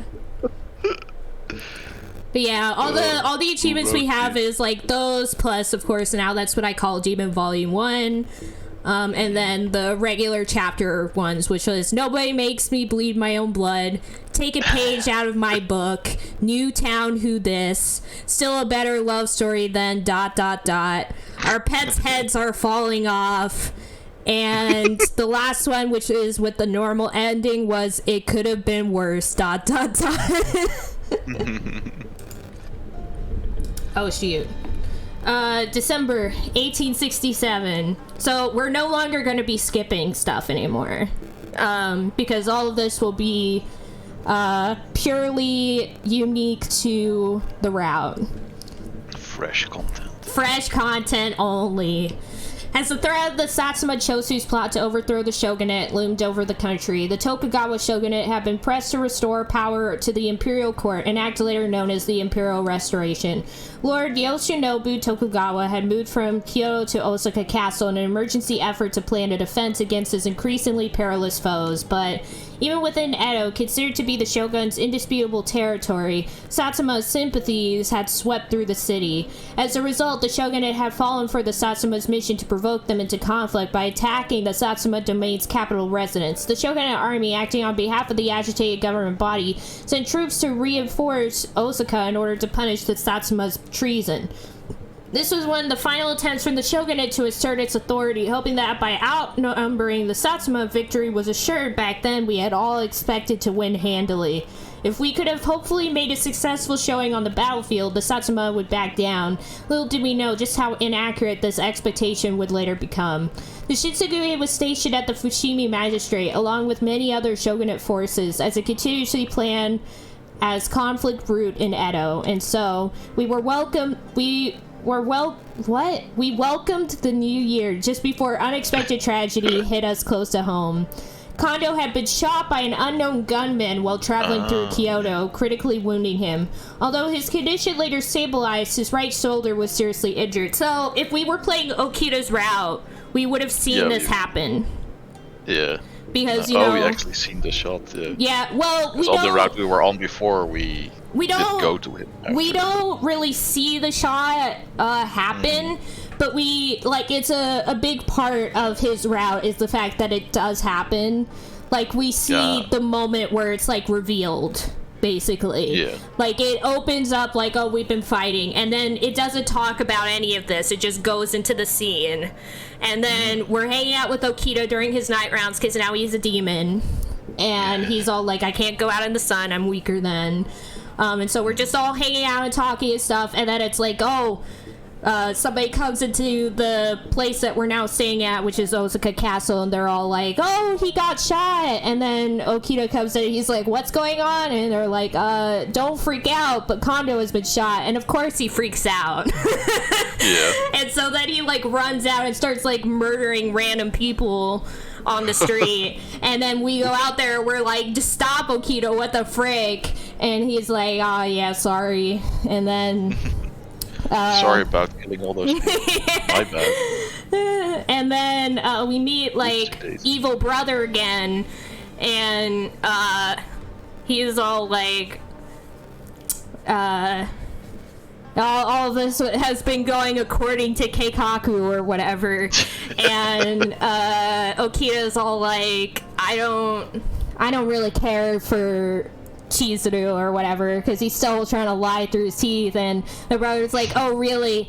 And then he convinces all the people that he's brought in to shoot at Chizuru, like shoot their guns at Chizuru. And they do, but of course Okita jumps in front of the bullets and takes all the bullets and almost dies. But he survives, barely, and then it kind of just ends being like, oh, what's gonna happen next? Da da da da da. But yeah, so I guess we're not getting any of that though. We're just being told, oh, Kondo was shot. That whole thing happened, because that doesn't matter for this route. So his right shoulder was seriously injured. Okita, whose illness left him barely able to walk, announced he was diagnosed with tuberculosis. So, as I said, the only route where he actually takes the serum is Chizuru's route, because that's the only time where the brother, I think, like, comes to talk to him because he wants, like, revenge against Chizuru. So he comes bringing the vial, and Okita, who now cares about someone besides Kondo, cares about Chizuru and wants to protect her, decides to take the serum. Whereas the other routes, he hasn't come to care about Chizuru that much, so he doesn't feel the need to take the serum. And so he's just dying from the illness instead. Wah wah. Oh well. In order to receive treatment from Dr. Matsumoto, both Kondo and Okita had to leave Kyoto and were moved for treatment at Osaka Castle, which is why he's dead in every route except the one you're in. Wah wah. January 3rd, 1868. Huh? For some reason, the Fushimi magistrate was buzzing in a panicked frenzy this morning. All right, men, to your stations. Everyone stay on high alert. Each of the soldiers was busy preparing for war. Oh no. Had the Satsuma finally made their move? What's the matter, Chizuru? Finally Sonic has arrived on the scene after so long. Did something happen? Oh, yeah. Yeah, looks like the Shogun's army is marching for Osaka right now, and we're all out as chili dogs. Oh no! The Shogunate army is? Then does that mean we'll get no more chili dogs? They're moving soldiers to Kyoto to prepare for battle? Nah. The bastards cut off our supply of chili dogs. No, we'll never win the war. Our greatest kryptonite. They figured it out.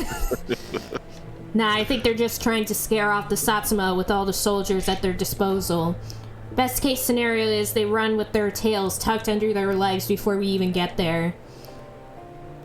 There's like 15,000 of our troops in Osaka. Satsuma and Chosu, on the other hand, have less than half of that. Don't ask me to do the math. With common sense, they don't stand a chance. They'd be stupid not to withdraw their troops. Oh, really? Yeah, it sounds great and all, but we're dealing with the Satsuma and Chosu here. Hichikata had walked into the room, and beside him was Saito as usual. Look, I think it's just simple math, you know. Even I can do it. Have you forgotten the Hamaburi rebellion from almost 3 years ago? And he's like, no, you expect me to remember what happened 3 years ago?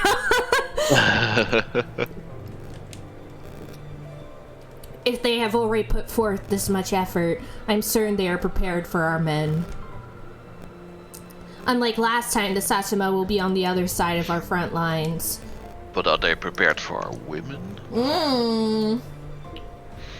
Yeah, I didn't forget. That's why any of us are here, prepared for the worst. It seems like I Saito's... stocked up on extra rings for this. Oh, heck yeah. Doesn't matter, because I lose them all in one go anyway. But then there's a lot more on the ground to pick up, so you're That's less true. likely to miss them before they disappear. Seems like Saito's comment upset Nagakura. Suddenly, an eerie sound rang from afar. Ah, snap. Without a word, we looked at one another. Nagakura Kondo's then... been shot again. Oh, God, for a second time! My other shoulder! Poor Kondo. Nagakura then broke the silence so irate from our conversation. Seriously? That was a gunshot? Did that really just happen? He's like, oh, you jinxed us! Saito! Holy shit, I keep forgetting that guns are this time period. Seems like it. Saito, take Yamazaki and investigate outside. Shinpachi, rush the men and prepare for battle. Meanwhile, like, someone was just, like, cleaning their gun and it went off by accident. Yeah! That would be so funny if it was just, like, some random dude who was just like, whoa, cleaning my gun. Mobilizing entire battalion. This one guy who's like, oh, I'm sorry, I didn't mean to. I just dropped the lid on this metal dumpster a bit too hard, I'm sorry. That's amazing. Understood. Roger! I don't know who that is, but it's like you're shouting his name. Roger! And then there's just some guy, like, it's like, one of those mockumentary shows, like The Office or whatever, where it's like, Roger! And then, like, you see the camera, like, zoom over, and, like, pans over, and there's a guy named Roger. Middle of eating something. Right? Yeah. That would be amazing. It's taking, like, a fish out of the microwave. As soon as Saito and Yamazaki responded, they started to scout the surrounding area. However, Hijikata said nothing to me, and he left to delegate further instructions. So I'm just standing here. Saito mentioned the Hamaguri Rebellion. During that time, the Chosu charged into Kyoto, but were driven back by the Shogunate and Satsuma. But this time, the roles were different. It was the Shogunate army who was on the attack, and the Satsuma Chosu on the defensive. It isn't really right for any army to try and oppress others through brute force. Eventually. Oh, you should have joined one. Yeah, exactly. It's like, I mean, I guess originally she didn't really have a choice. She was kidnapped, but then she chose to stay with them afterwards. Now she's buying into our demon guy's propaganda. Yeah. Barrages. Yeah. Barrages of gunfire were heard throughout Kyoto. The Shogunate army and the Satsuma Chosu had finally erupted into war. The curtain had been drawn. Before we knew it, the Fushimi magistrate was under attack and men swarmed to rush outside and the incoming Satsuma soldiers. Then... Ah!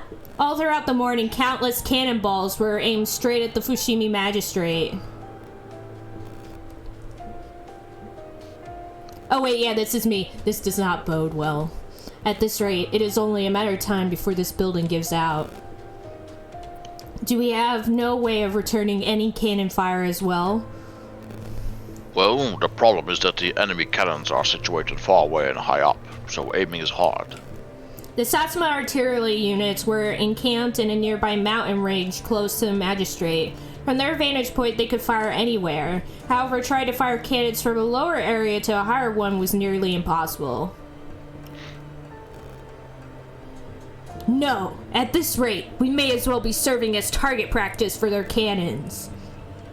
Inoue glared at their encampment angrily. In the meantime, I have been occupied with What? Yeah, that's... I have been occupied with helping the numerous injured soldiers returning. helping them come, apparently. It's okay, please don't panic. Everything will be okay, so please just rest for now. As I listened to the thunderous bellow of the cannons, I could only hope it would end soon. That's all I could do, just hope it would end.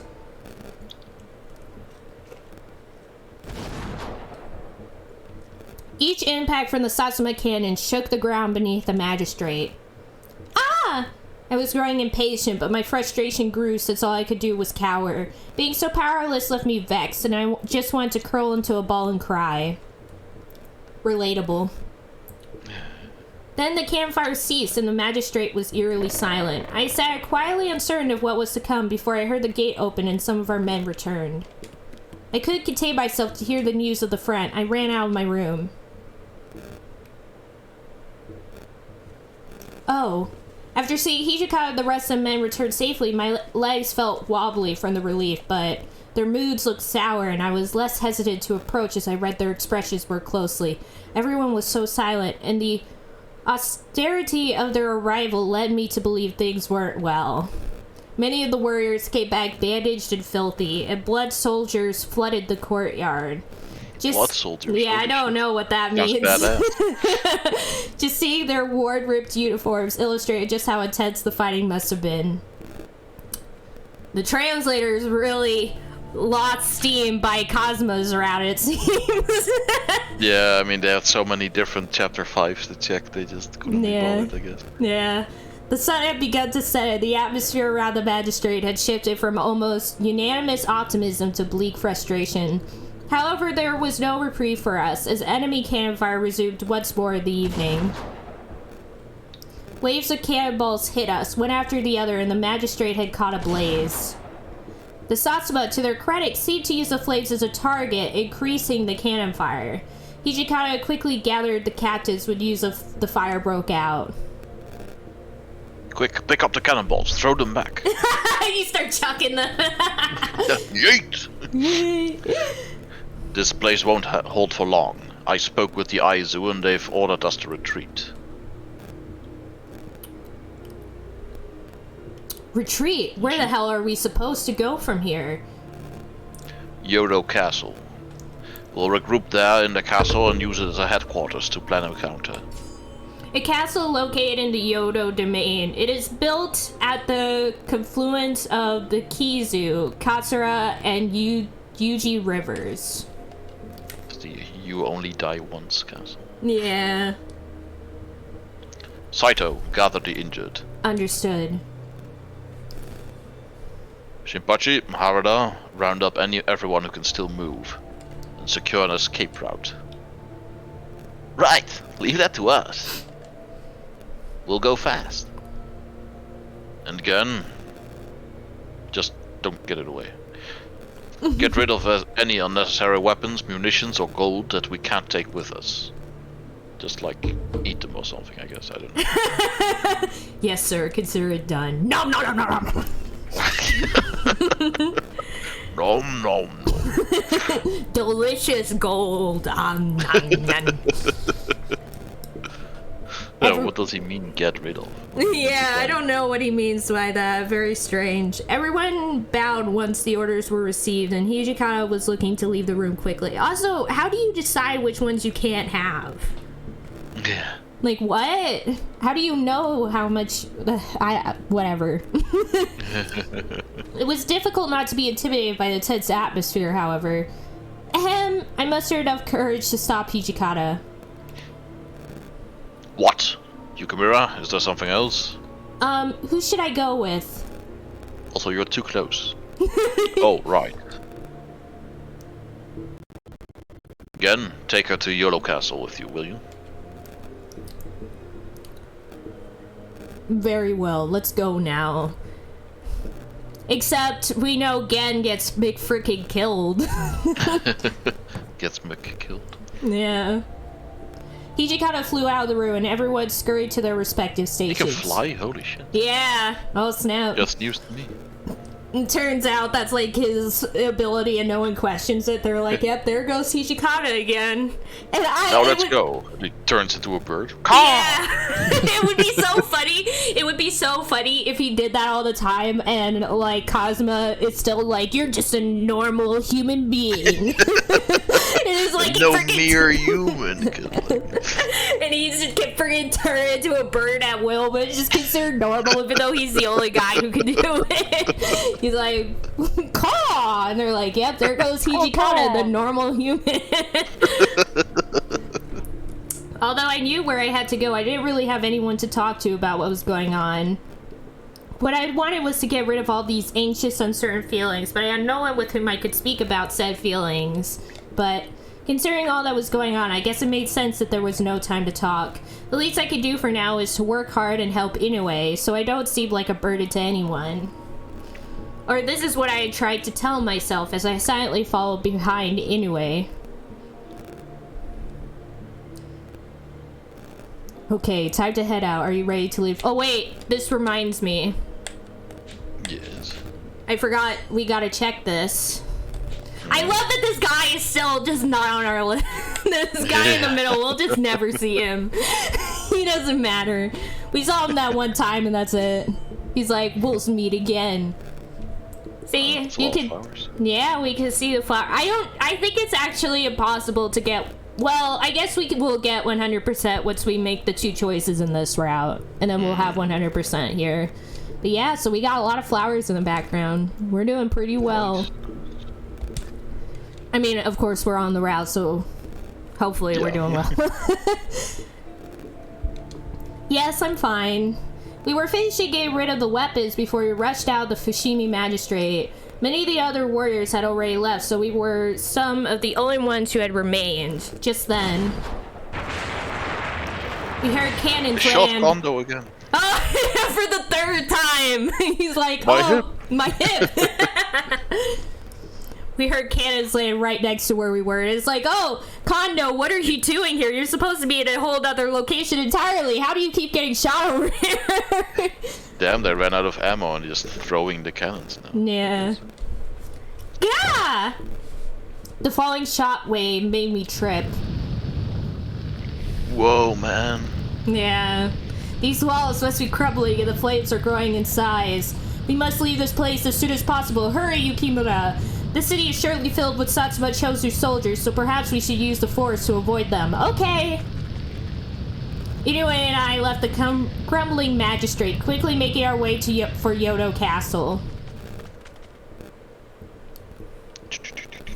We should arrive at Kyoto Castle shortly.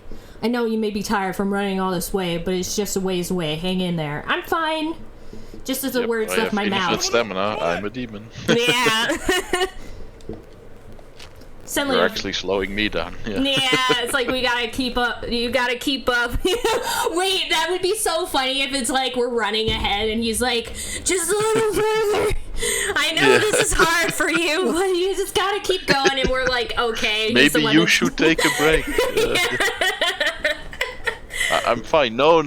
It's you should definitely take a break. He's like, please take a break. I'm just so worried about you. Suddenly a voice came from behind us, halting us in our tracks. Oh, snap! Do we actually get to kill someone? Oh, God. I put my hand on my Kodachi and turned around. It was a group of foot soldiers, the title given to infantry soldiers of a rank lower than samurai. Yeah. It's the Foot Clan. It sighed in relief. The Satsuma Chosu warriors were marked by their tight black sleeves, so these men may have just been shogunate warriors. However, the warriors treated us suspiciously. I was sure that explaining things to them would clear the air. Sorry to surprise you. We're from the Shinsengumi. This is probably going to be a bad idea. Yeah. Shing. Yes, we're on our way to Kyoto Castle. Wait, Yukimura. Suddenly, Inoue placed his arm in front of me. Inoue? He's gonna die. Uh-oh. Uh-oh, big mistake. When the soldiers in front began yelling to his men in the back of his troop. What? Nani? Yukimura, this way. Inoue grabbed my hand and started running. What's going on? Aren't they in the shogunate army? I think it Azure. I mean, you can't hear us. Oh, shoot. Let me text back Azure. Hi, Azure.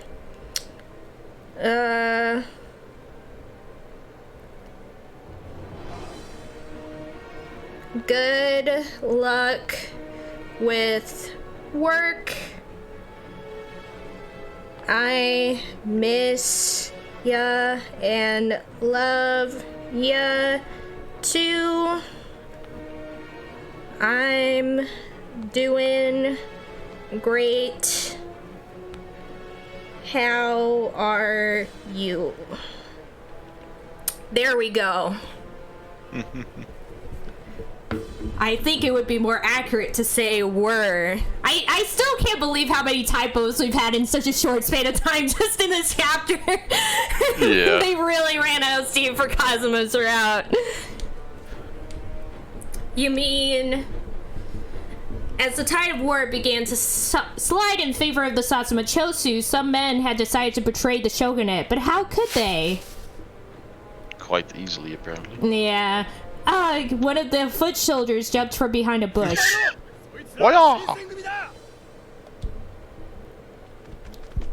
Oh snap. Additionally, more voices came from behind us. I was starting to realize we had no way to escape, and I placed my hand on the hilt of my kodachi.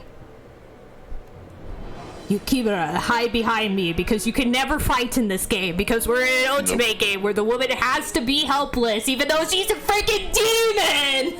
Sword master demon. Wait, hold up, I accidentally... Anyway, is that the water of life? How do I freaking... How do I look at previous stuff? I guess I'll never know. Oh well, he pulled out the water of life, I guess. Yeah. Anyway, is that the water of life? Drink this. Yeah. It will be necessary if I hope to protect you from them. But... Does it, like, knock you out the moment when you first drink it? I think so. Just as I screamed out to him, we were interrupted by the shots of gunfire aimed towards us. Then... Oh no! Anyway, this is this is the moment where he freaking dies, as we called it. Da da da da da. Inoue is dead. Yeah. Inoue choked up. His eyes rolled behind his head and he collapsed. It's very emotional. The glass vial contained the water of life and fell from his hand and shattered on the floor. He's dead. Inoue, Rip. hang in there! Inoue! It's so weird that this is like the moment in the story where he always dies. We either see him die or we hear about the fact that he died on the way. This is where we finally go berserk demon mode and kill all these soldiers. I hope so. I really hope so. I doubt it though, but I would hope If there's so. any route where we actually get to kill people, it has to be the Kazuma route. Yeah, it would be so cool. But sadly, he's probably just gonna appear and save us or something. That's probably what's gonna happen. Oh, big boo. Super Saiyan. Oh wait, I'm responding to Azure real quick. Oh no, I hope you get some rest soon.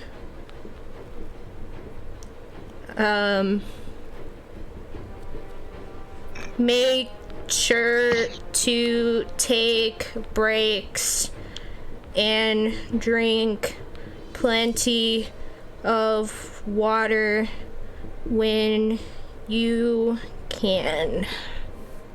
There we go. Also, I love the fact that Azure made a mixed dress joke right after we made a a McDead joke. Yeah. Same brain cell. Even if you can't hear us, same brain cell. I shook his shoulders as he laid still on the floor. However, Inoue showed no sign of response. His eyes were still open, but they were glassy, and the sparkle of life in them had dimmed. The hole from where the bullet entered his body gushed with his blood. Oh, I realized immediately. Inoue was dead. The kind-hearted soul... I'm glad to clarify it was his blood. Yeah.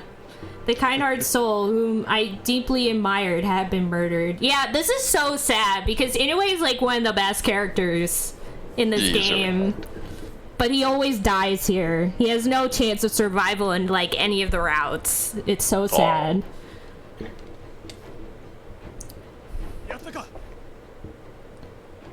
Big He's not beef. pretty enough to survive.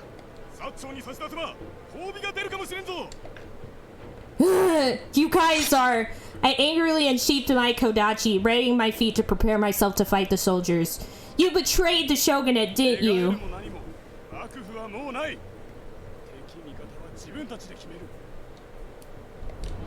Even if the shogunate is experiencing a setback, it doesn't change the fact that you betrayed both the shogunate and Lord Yoshinobu. You vowed to serve the shogunate, and yet you turn at the first sign of trouble. Aren't you ashamed?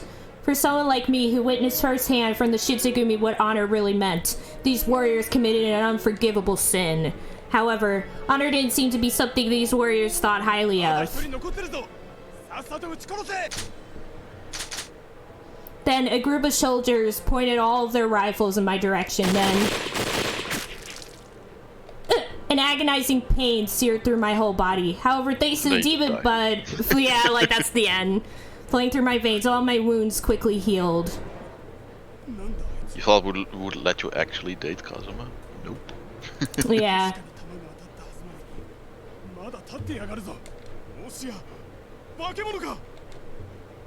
Come on, Hearing the soldier call me a monster made my heart hurt. I would say you guys are monsters, because they're the true monsters here. Or maybe the top one is you accept your nature and kill them. Oh yeah, that's true. Oh, here we are. We have to say I might be a monster, apparently. According to this walkthrough, we say I might be a monster.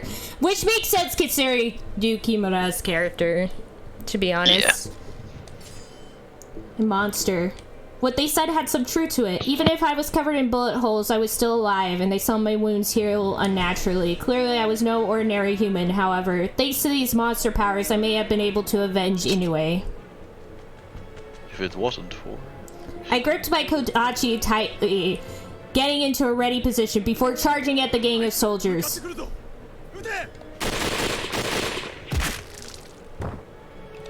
Another barrage of bullets tore through almost every inch of my body, and I endured the pain. Flinching slightly, I stepped forward again. Holy shit. Yeah, this is like the only time we've gotten to actually do stuff. Yeah. Even if we get saved now, at least we got to be a badass. Yeah. Yep, there we go. Yeah, there we go. Then out of nowhere. A pure-blooded demon girl who takes more pain from human insults than bullets. Don't listen to these low-lives. Their opinions are worthless to you. That voice! Hanokoi. Hanokoi! Just then, I felt the warm embrace of arms wrap around me before lifting me up. Shink. Shink. But yeah, at least we got to be a badass for a second. That was pretty cool. Yeah, it's alright. We didn't kill anyone, but still, you know? Yeah, we still sparked fear in people's hearts, and that's all that matters. Yeah. Also, the CG is pretty good, too. I like the CG. The soldiers' eyes grew wide, and in the blink of an eye, they were all slain, falling to the floor. Wow. Kazuma? The serious loss of blood caused my vision to blur. However, I could recognize that deep voice anywhere. I knew it was him. Save your strength.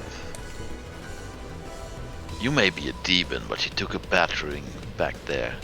It'll be a moment before you fully heal. Compared to the other times we had met, his words were gentle and comforting. Why? Always tell me afterwards. Yeah. Why was Kazuma helping me? Because he wants to marry you. What? This was a man who time and time again took sadistic pleasure in attacking the Shinsengumi. Another troop of traitorous soldiers watched Kazuma from afar, hurrying over with rifles in hand.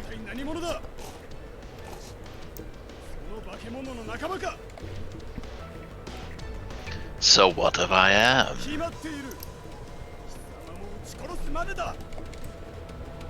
Shoot me to death. Don't make me laugh. You're so good at this role. Thanks. You can absolutely. Yeah. I mean, playing the villains is always the best in anything. Yeah, I fucking love that. Yeah, like actors always say that their favorite roles are the ones where they just get to be like unhinged villains and stuff. Yeah. It's just so fun. I didn't think it was possible to meet someone so unbelievably pathetic and ludicrous. Kazuma grinned menacingly, allowing me to stand behind him as he chuckled to himself. He was protecting me, and from behind him I felt strangely safe. Wait there. It'll only be a moment until I wipe our sight of this filth. Kazuma murmured to me softly, then he turned to face the warriors, who seemed terrified. Then... Let's make this quick, shall we? I don't like to waste time killing you worthless pigs. If you want to attack me, you better give it your all. It'll be the last thing you ever do. All of the warriors aimed their guns to shoot. Then Kazuma vanished like smoke before me, and then... Heck yeah! I heard the sounds of flesh being sliced apart.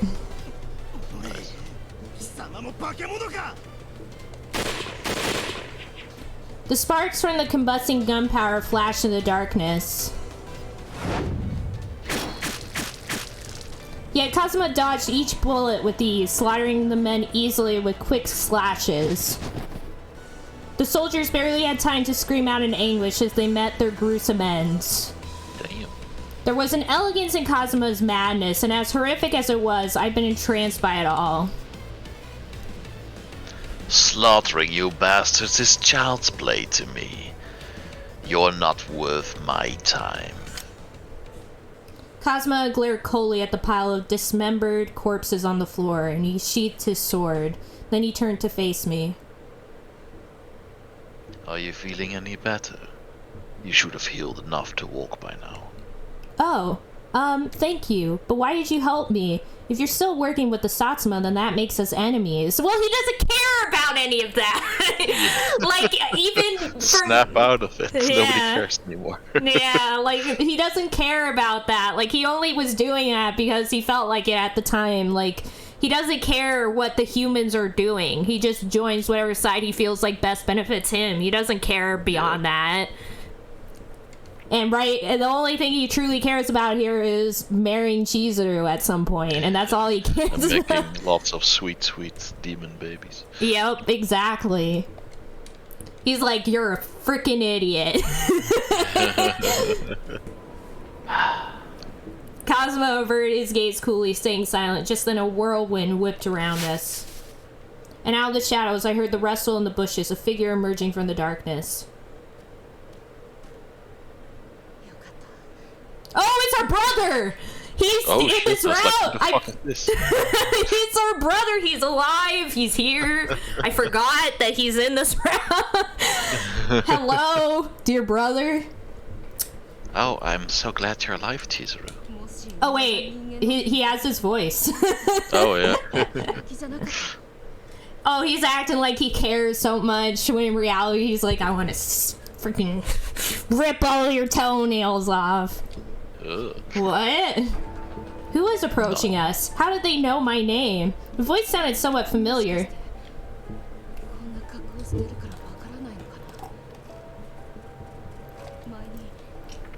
I usually wear drag. Yeah, they are. Oh, I remember now. I think I remember meeting them while on a round with Okita. Are you Kaoru Nagumo?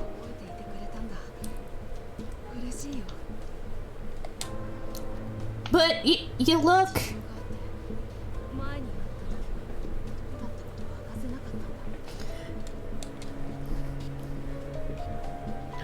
The Nagumo clan of Tosa, eh? So he must be one of the demons from Shikoku.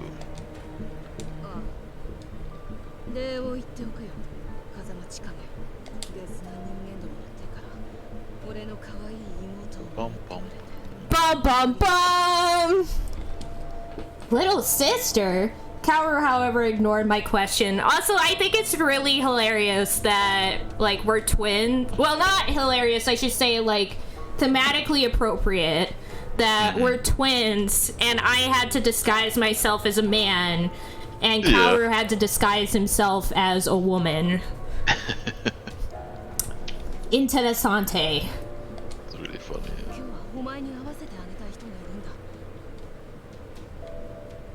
Also funny that he's been walking around the city dressed like a woman and Kazuma has not noticed him until now. Yeah, he's like, oh, who's this?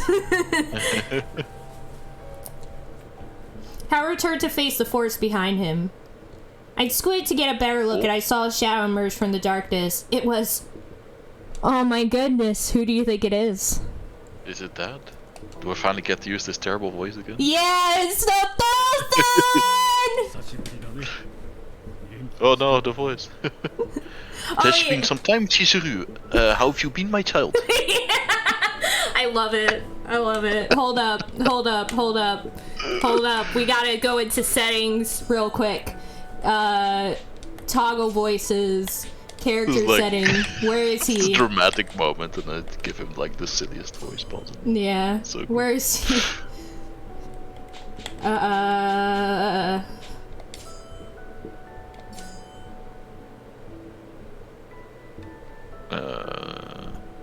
Okay. I don't know how they're sorted. Oh yeah, here it is. Kodo Yukimura. There we go. Off. There we go. Back. Okay, there we go. We've done it. Father greeted me with a warm smile, and all of a sudden I felt like we were back in Edo.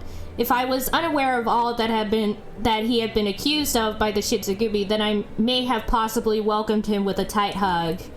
And but also if I wasn't like covered in blood. Yeah.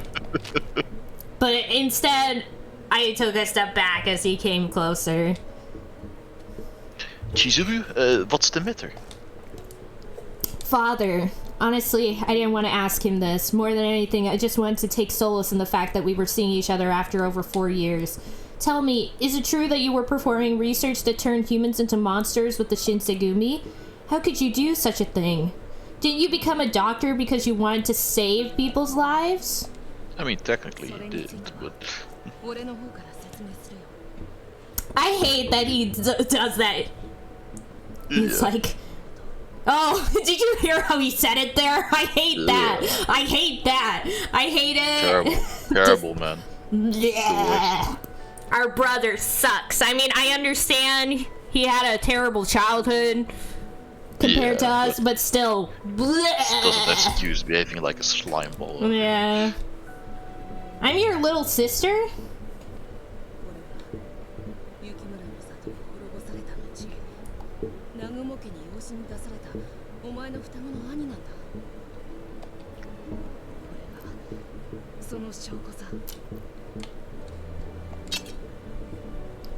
Yeah, we have he has the companion sword to us. And he gets the big one, and we have the small one. Mine's bigger.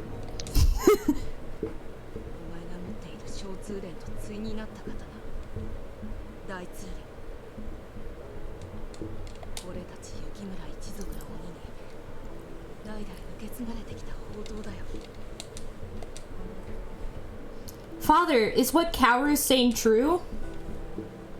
Oh, sorry, I wasn't listening. Yes, we were hoping to speak with you about these matters eventually. You know, he kind of sounds like Hercule Poirot. A little bit.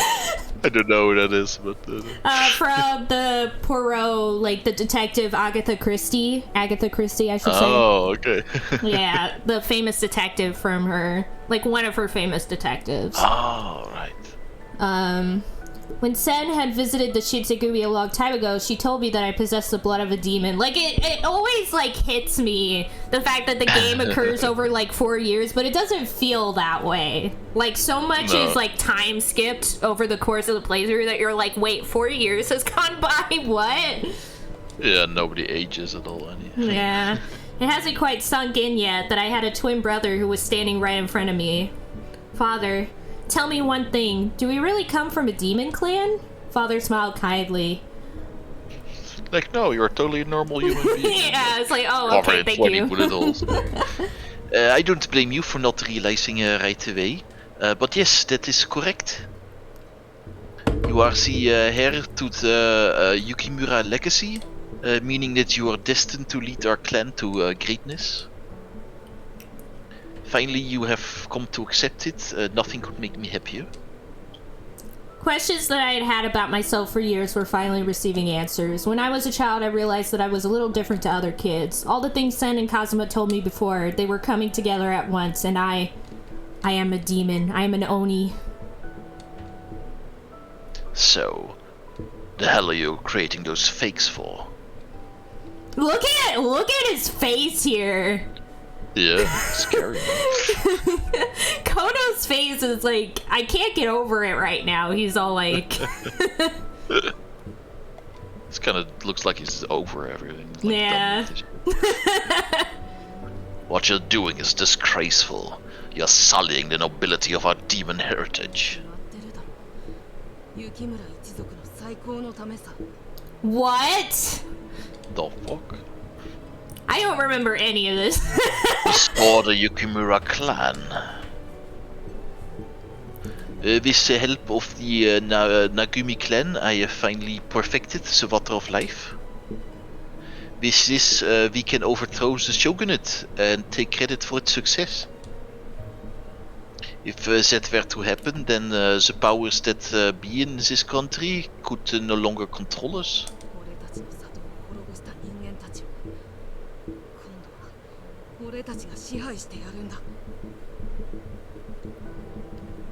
I don't like our dad's face here. I just want to punch it. Yeah, he has a very like punchable the smirk face. Of his. It's yeah. terrible. Yeah, please punch him or kill him, Kazuma. I don't like our dad anymore. Spend all this time looking for this guy. Yeah, we spent all this time looking for this jabroni. And it's like, of course we're not excited. We liked those people. The people you killed, we liked them. Frick off.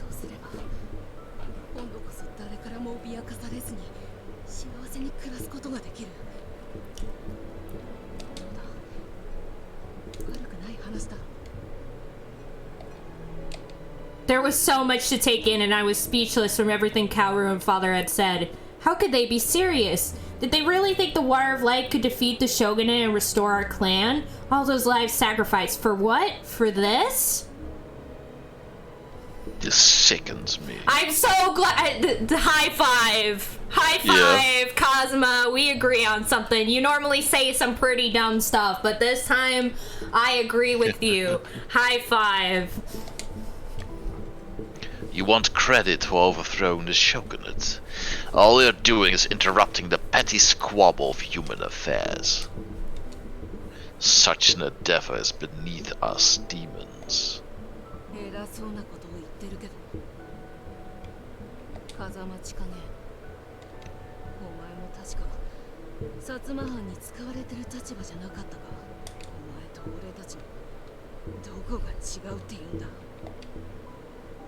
Oh, she look at his eyes! Oh, he's pretty upset. He's mad. It's going demon mode. Kazuma seethed with contempt, and his eyes glowed with hatred towards Kaoru. To what extent he had been involved with the Satsuma, I do not know. At least, though, I knew it wasn't something as selfish as trying to gain notoriety for toppling the shogunate. Yeah. They're being like, oh, you're not any different from us. And it's like, I'm pretty sure even if he was working with the Satsuma, he wasn't turning people into monsters. So I'm pretty sure you guys are way in a different area. More honorable than that. He only cares about getting laid. Yeah, that's an honorable endeavor, to be honest. Especially compared to overthrowing the government, maybe, yeah. And actually, in this scenario, it also is because, like, demon women are so rare that the population is kind of falling out, so, you know? It's all for the sake of the future of the race. Mm-hmm. Instead of responding right away, Kazuma fixed his gaze on me and spoke calmly. Mind if I... Wow. Damn. Oh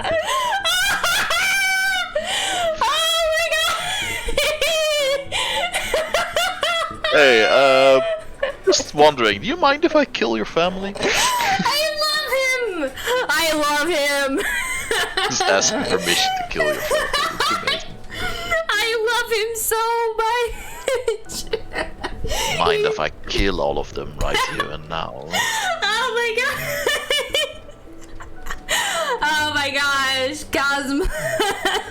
Oh yeah, the best route. Yeah, no, I'll talk to him, I guess. Because I'm the head of the Yukimura family, I think is what it's supposed to be. Probably, yeah. Yeah! That is It's a what it less is. human answer. Yeah. The head of the Yukimura clan. Let's go. Oh yeah. I am the descendant of the chief of the Yukimura clan. 100. Yep. Seems like just yesterday you didn't even know you were a demon. I mean, that is kind of true. I mean, literally, did only accept it just now when we got shot. Yeah, literally just now. So it wasn't even yesterday, it was today. It was a couple minutes ago. Oh wait, wrong thing. This one. Yeah, full bloom, look at that! Hell yeah. Best ending, except it's not really What's an the next ending. step? Is it wilted? Yeah. Oh yeah, we already read this one. Yeah. Whatever. If you can swing it, be my guest. Okay. I took a deep breath before directing what I had to say at Kaoru. Fuck you! It would have been so funny if that's what we did. And everyone's just like in shock. Like, okay. And Cosmo is like, actually, that you basically metaphorically killed them, so that works for me. I have seen many men in the Shinsegumi become furries, so keep this in mind as I speak. If you think that serum is our solution, then I think we have no need to restore our clan.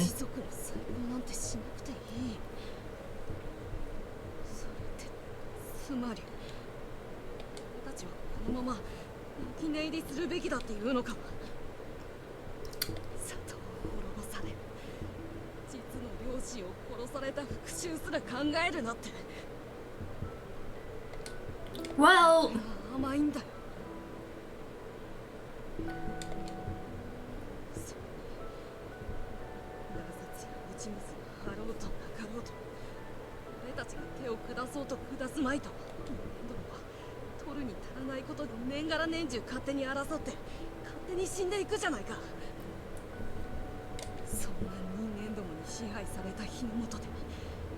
And you think this would solve it? Yeah, just taking part in it. Yeah, will you're make just... make it better. Yeah, I don't think it would make it better. Like, I would immediately be like, but this isn't really helping, dog. You're just becoming part of the just problem. getting yourself involved in it, yeah. Yeah.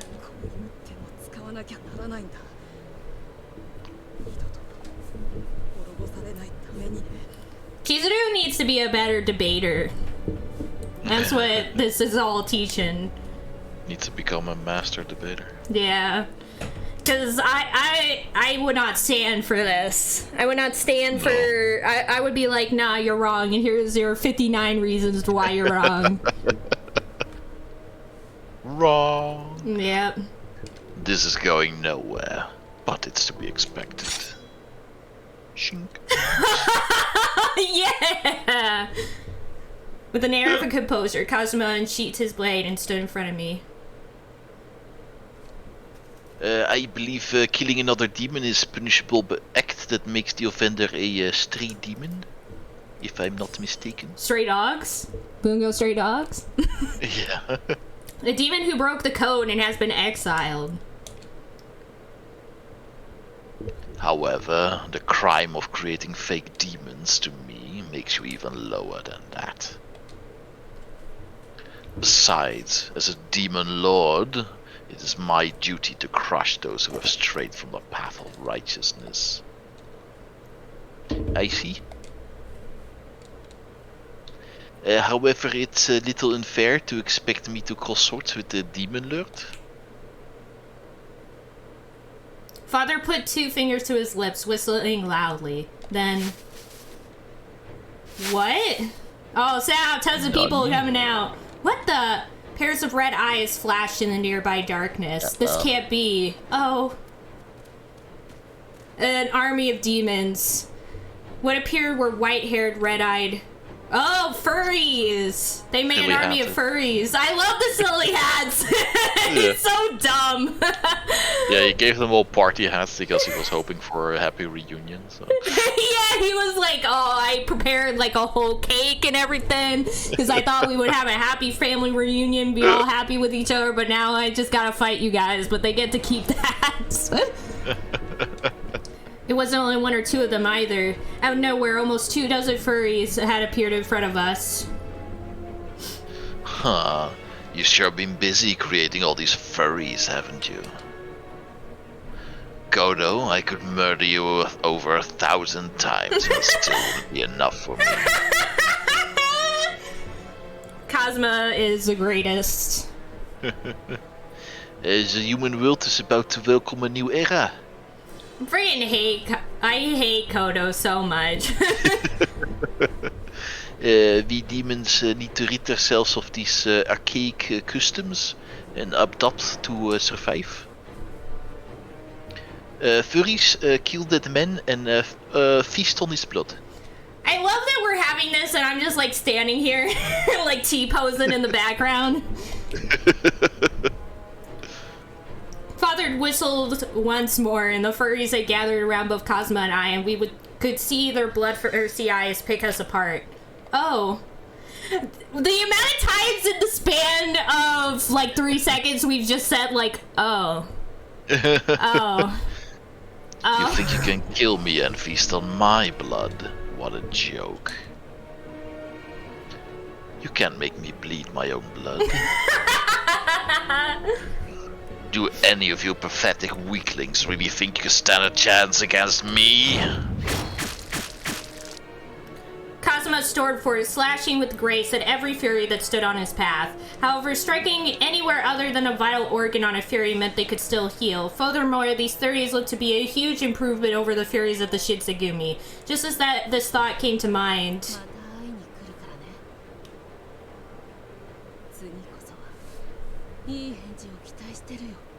No.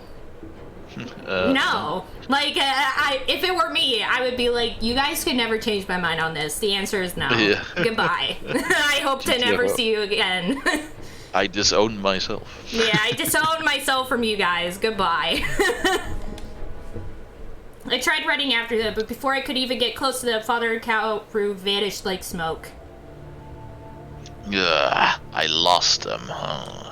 After seeing them disappear, Kasaba turned around and slaughtered every remaining furry. He looked irate as he quickly sheathed his sword. After a moment, he turned to face me. Why are you here in the first place? Where are the Shinsengumi? I wasn't sure if I should respond or not. I didn't want to share confidential information with Kasaba, who had been working with the Satsuma domain. However, no matter how extreme he may have taken things, Kasaba did save me just now. I was on my way to Kyoto Castle.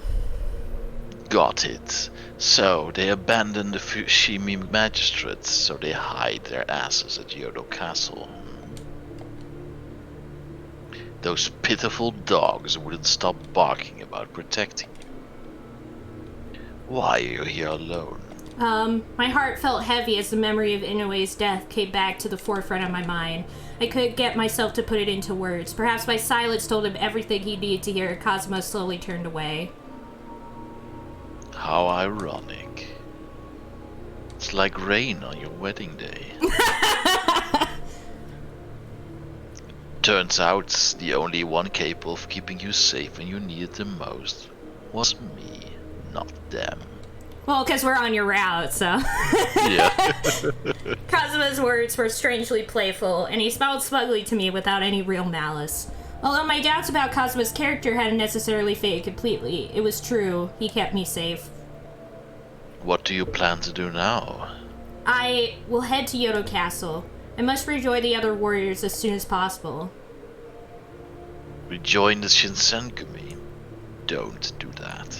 Why not? I knew that Kazuma wasn't in any way fond of the Shinsengumi, so I wonder if that was an insult. Normally, I felt Kazuma had no right to tell me how to live my life. However, just for today, I didn't stop him from explaining himself. All of those areas have been taken over by the Satsuma. But if your idea of a good time is seeing the rotting corpses of your friends, be my guest. Well, thinking back to all that had been going on as we fled the magistrate, Kazuma's words made sense. If Kazuma had never stumbled upon me, I likely would have been brutally murdered as well. Even if I were to head for Kyoto Castle, I had no guarantee it would do myself any good. However... let me in on you. Whoa, huh? Oh, let me let... Okay, no, this doesn't make sense. Let me let you in on the secret. Kyoto Castle's already defected over to the Satsuma Chosu side. What? The Kyoto betrayed the shogunate army? I stared in disbelief at Kazuma. What? That can't be! They won't be able to enter Kyoto Castle. It's only a matter of time until the Shinsengumi runs out of allies and are forced to give up. If you go now, you'll just be a burden for them. Don't go. I wasn't expecting him to say any of this, and my chest felt a dull pain. Is that true? No, just made it up. Yeah, he's like, oh, I just made it up. You caught me. I'm just fucking with you. What good would lying do to you? Oh, jeez. What good would lying to you do me? Tokugawa's done for. I actually think Kazuma could be telling the truth. His crimson eyes stared back at me solemnly. So the Kyoto domain truly has betrayed the shogunate. The domain governed by the Inaba clan. During the Bakumatsu period, their daimyo was one of the shogun's executive ministers, but he was not in the Battle of Toba Fushimi. That's more of a reason for me to reunite with the Shinsengumi. The Shinsengumi men don't know that the Kyoto has betrayed us yet. If I tell them, maybe I could prevent them from walking into a trap. So, reuniting with them was even more important. Darling. Darling, you've got a real thick skull.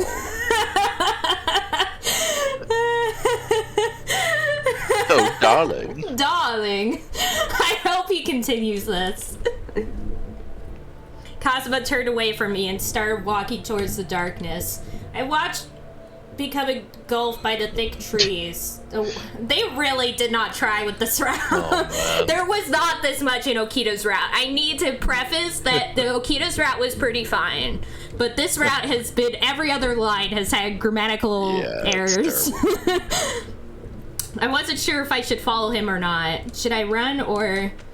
Kazuma doesn't seem to be manipulating me in any way, so I trusted my instincts and ran after him into the forest. Yeah, also, if you're gonna continue alone, you're definitely gonna get killed. Yeah. Kazuma was hiking up away from the trail. It seemed like he was aiming for higher ground. The Imperial Court sent a message to every domain in the vicinity of Kyoto.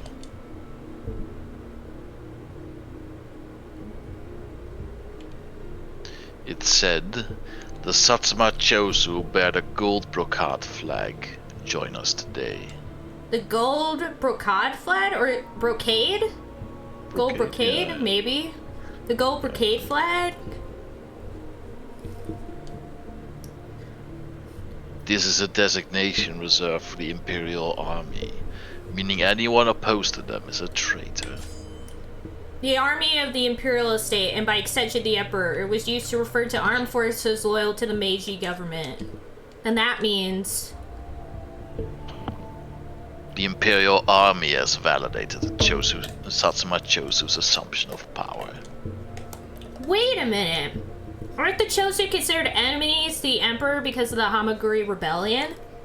How did they just get to become the Imperial Army while the Shogunate Army are labeled as traitors? How you've lived for so long around humans without learning a goddamn thing is beyond me. When power changes hands, it's just human nature to start stabbing everyone else's backs. The Tsu domain, the Tori domain, Keishu domain, and the Owari domain. Only the Owari don't bear. Yeah. They're not important enough to get their own Yeah. thing. All of them are joining the Imperial Army. What? But Shogunate's headquarters are in Kyoto, right? And the Owari domain are the head of the 3 branches of the Tokugawa family. They have even produced actual shoguns from their domain. How could such a domain betray the shogunate? If you don't believe, see for yourself. Kazuma beckoned me to look from where he had been standing. Aw, snap. Oh, this is like the 5th time in the previous, 15 minutes we've said, Yeah. oh, ... Coming to all these terrible realizations. Yeah. Poor Chizuru, honestly. She got shot like a million times, learned all these terrible things. Like, she deserves a nap, at least, after all this. At least she took time to, clean up and fix her clothes. Yeah. Yeah, where did all the blood go? Where did all the blood go? Yeah. Where did it go?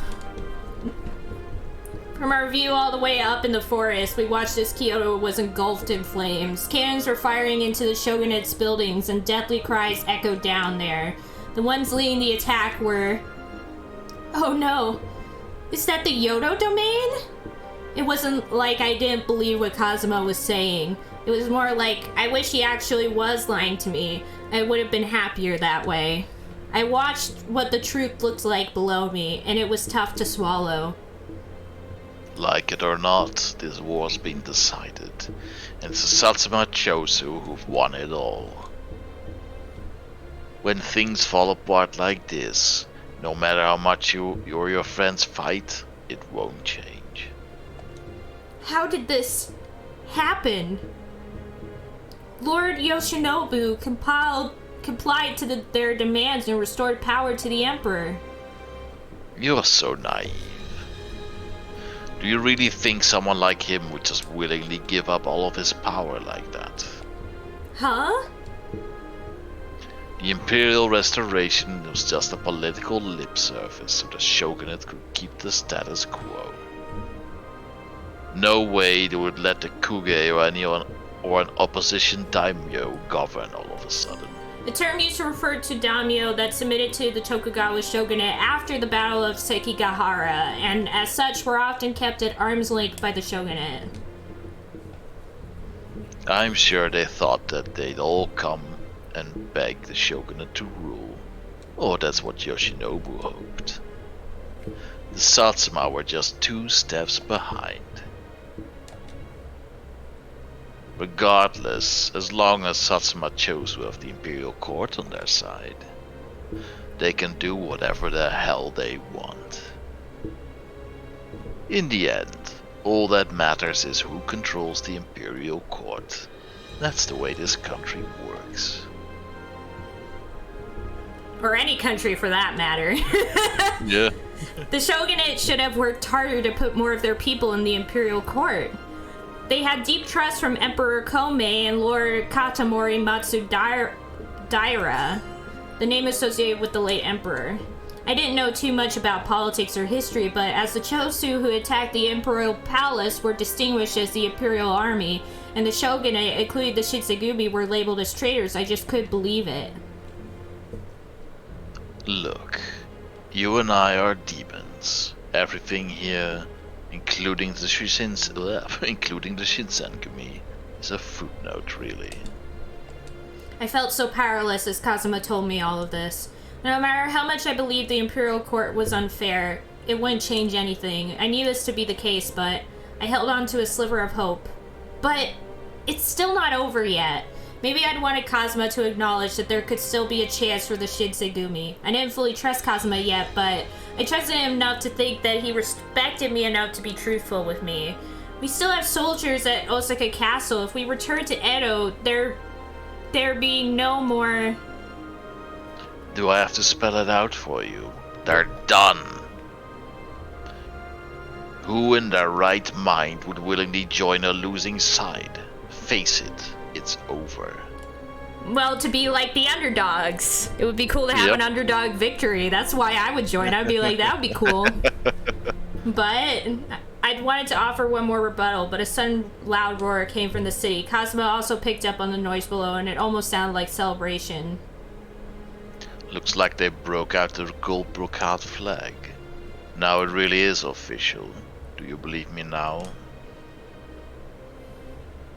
Well, actually, the flag itself was made by a man named Okubo of the Satsuma, just for me. A Satsuma warrior who was mightily involved in turning the Satsuma domain against the shogunate. I was dumbfounded hearing that. Wait, does that mean it's not real? I'm unsure where it came from. Suffice to say that if the Imperial Court trusts it, it's real. Now that Tokugawa has been officially named as an Imperial enemy, I'm sure they'll start handing out sentences to anyone affiliated with them. I was overwhelmed with the sadness of defeat. I fell silent, and the two of us shared a heavy silence between us. Kazuma was waiting for me to speak up first. However, I didn't really have anything to say, but for the sake of breaking the tension, I asked him a question. So, what will become of the Satsuma Chosu from here, then? They'll rip the Tokugawa clan apart. Anything that can be taken will be taken. Their land, their ranks, their armies, everything. Why would they do such a thing? Same bullshit reasons as for everything else. Money, political clout, power, and honor. Humans would give up their own family members if it meant gaining any one of those things. I mean, we just met two demons who also are willing to give up stuff like that for any one of these things. So I'm pretty sure it's not a human exclusive trait. Everyone always thinks that they're better than everyone else. Yeah, it's so true. Everyone thinks that they're above everyone else, but it's not true. We all have our problems. The directness of his answer surprised me. I had thought that he'd keep all confidential matters concerning the Satsuma from me. Well, he doesn't care! He doesn't care about any of that. Like, he's still stuck in this human politics, and he just doesn't care about any of that. His indictment on humans annoyed me. So you think that the only reason people fight is for money? Humans don't fight with honor. It's all just glorified robbery sprinkled with some bullshit platitudes. All they care about is power and money. There may be many wars that have been fought over the reasons you described, but not everyone fights just for money or political mobility. Humans are all the same. The pursuit for power and money is only matched by the lengths they will go through to protect it. All weaklings can do is drag people down in their desperate attempt to survive. Or have you already forgotten the poor souls who tried attacking you earlier? Muggers, thieves, two-bit rodin, all the same. I didn't forget, thanks. But even so, I love sassy Chizuru, let's go. Yeah. My father and brother were working to benefit their own people by overthrowing the shogunate and making their name from doing so. Yeah! See, Chizuru's bringing up what we were just saying. The demons aren't that much better either, buddy. How's that any better than humans who act on their own selfishness? Oh, he doesn't have a rebuttal. He doesn't. He got wrecked. He has nothing to say. Besides, there are plenty of people who aren't fighting for themselves, but rather to protect the people they care about. You must be talking about the Shinsengumi. I guess I understand what you're trying to get at. Get wrecked. What? Nani? I hadn't expected Kazuma to meet me halfway at all. You just wrecked him. He had to meet you halfway, otherwise he would dig himself a hole. Now I have to knock you unconscious so you forget about winning this argument. The Shinsengumi didn't follow the same cynical blueprint he attributed to the rest of mankind. Yeah, they happened to pick the losing side. Shit happens. The Shinsengumi were on the losing side. Kazuma seemed to think it couldn't be changed. Below, we watched as the shogunate army was forced to retreat from the Kyoto forces' pressure. They're probably going to Osaka Castle. If they lose in Osaka, Edo is next on the list. Kazuma seemed certain that the shogunate wouldn't be able to keep Edo as a stronghold. Just then, a gust of wind blew past us, and then... Oh! It's Sen and, I forgot what the name of her, Oh, her ninja. Yeah, it's her ninja who was just talking to us. Yeah. That voice, yeah, there they are! Yeah. Ah, the best girls, let's go, team!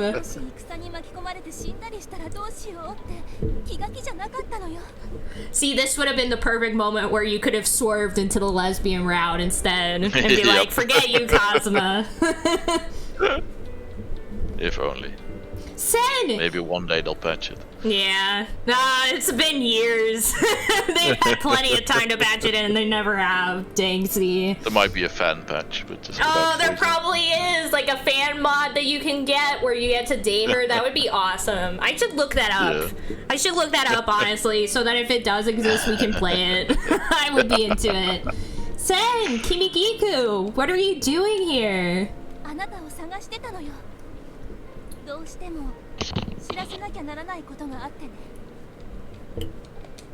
What is it?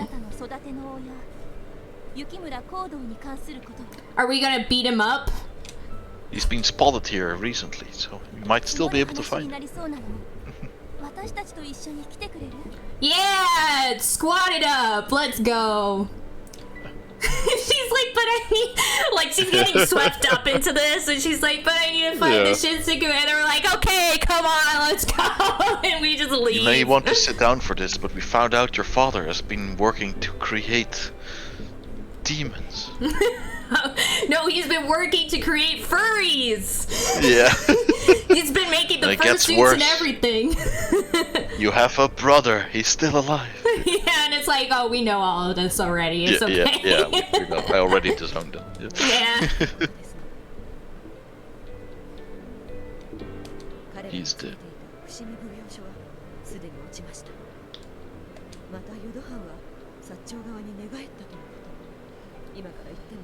I love that it's like, yeah, we know all this already. Cosmo has told us. Cosmo had literally just told me all of this, so I expected that she was probably going to say, but hearing it from Kimigiku made confronting the reality of our defeat so much harder. Let's go, Yukimura. I think it would be funny if they were like, oh, we didn't know you were here. The demo. All of your so-called errands will have to do for the Shinsenkumi can be handled by other people. However, the only person who can stop Kyoto is you, the heir to the Yukimura clan. He has a point, and we do need to stop him. We need to beat his face into the ground. The resolve in Cosmo's voice seemed to drain whatever hesitation had been swirling in my head. Okay, Sen, can you tell me what's going on? Heck yeah! Heading off. And now we get the epilogue. It's pretty short. It's like probably 10 or 15 minutes long of an epilogue. No milk today, but it's a good timing to get this. Yeah. Yeah, no milk today, but next week will be milk time. Or actually, no. Wait. Yes, next week will be milk time. And then the week after that will be Naughty 3-3. Ah. I went with Sen to a village situated in a mountain pass nearby Kyoto. There was a serene aura that permeated the air of this village, setting apart from any other village I had ever visited. For some reason, nostalgia had washed over me, so this is a demon village.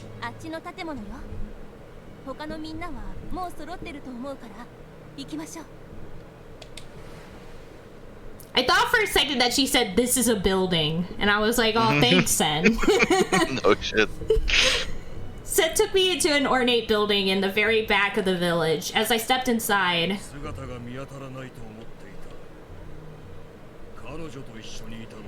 heck yeah, we have the two best characters here in the house. sweetheart. Like, what a way to start the new year. Am I right? I forgot the voice. Well, So I saw it coming, though. Shiranui. Amagiri.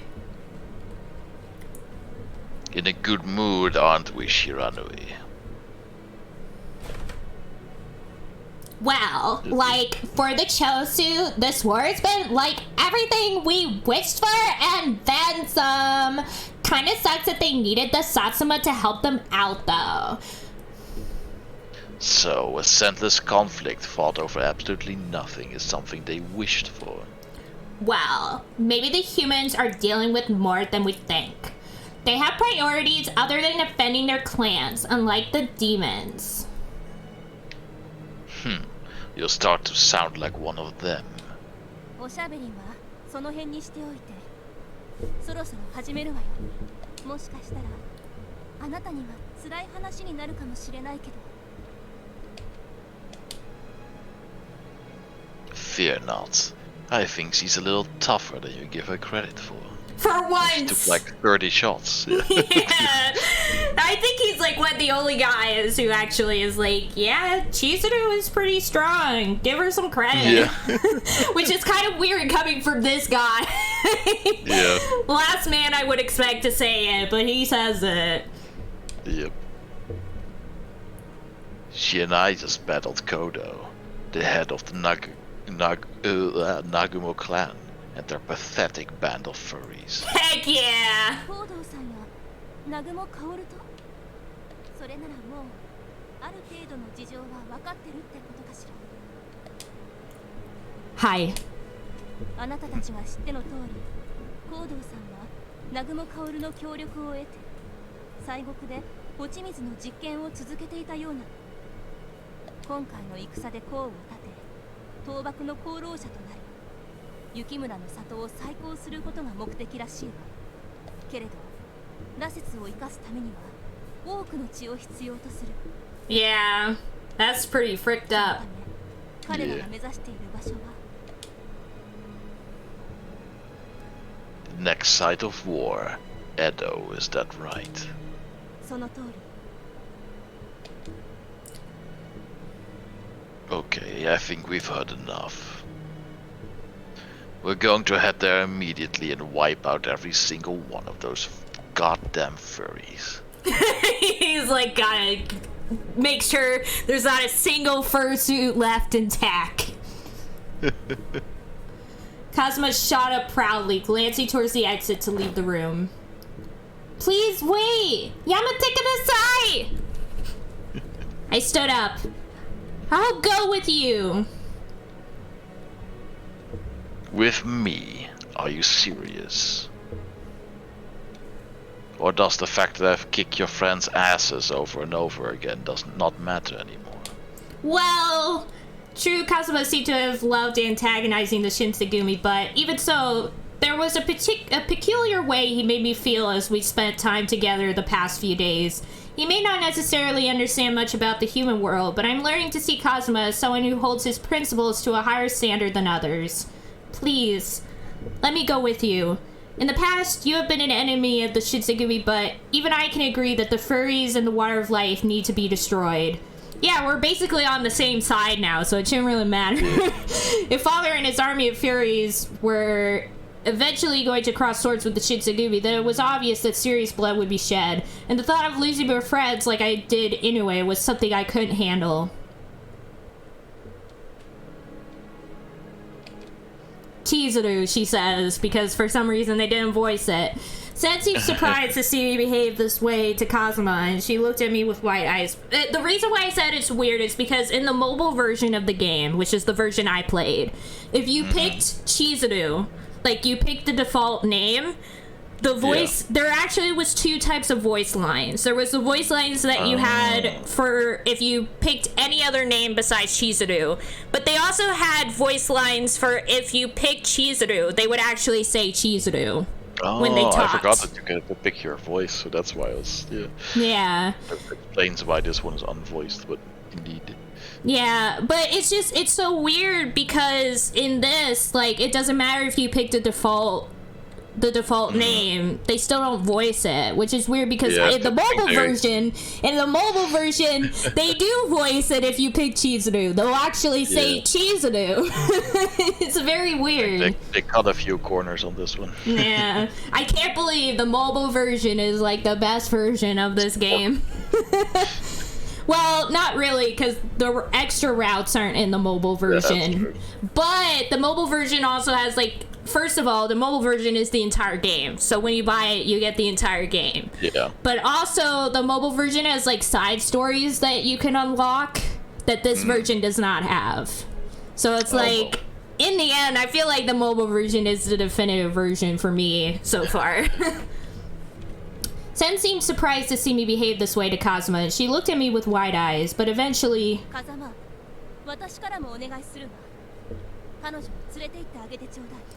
Aw, Sen's the best! Team Sen! Team Sen! We were robbed! We were robbed around. What? Nani?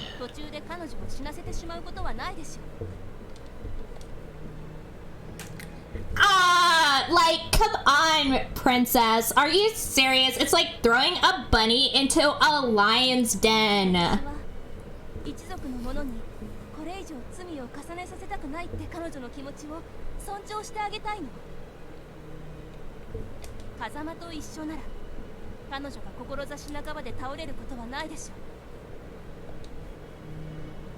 I see. So, everyone finally catches on to what I've been saying all along. I can protect you.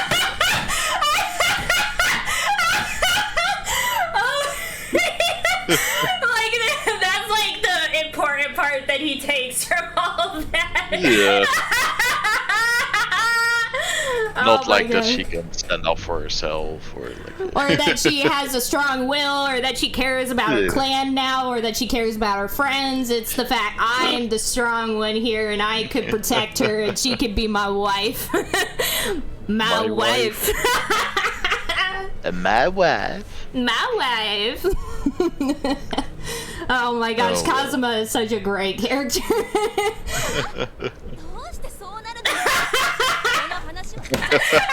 Sad. That is the best. Sen is so good. I love her. We're just leaving from there. Amazing.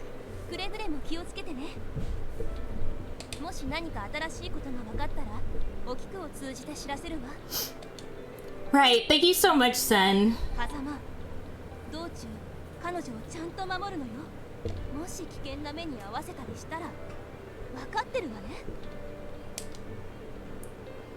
Who the hell do you think you're speaking to? You think I'd hurt my future wife? I will never get over how focused he is on this, and how every time he says this stuff, I'm just reminded how in the alternate AU modern, he still is like, you'll be my future wife. It's like, this isn't just a weird this universe thing. This is just how he is. Yeah.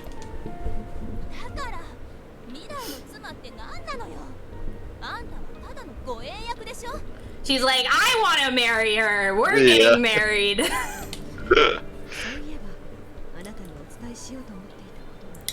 I am also in love with you. Oh my god. Well, you know what? We should just have like a polycule. Like, we're all married to each other. I think that would be great. I think it would be perfect. Everyone is married.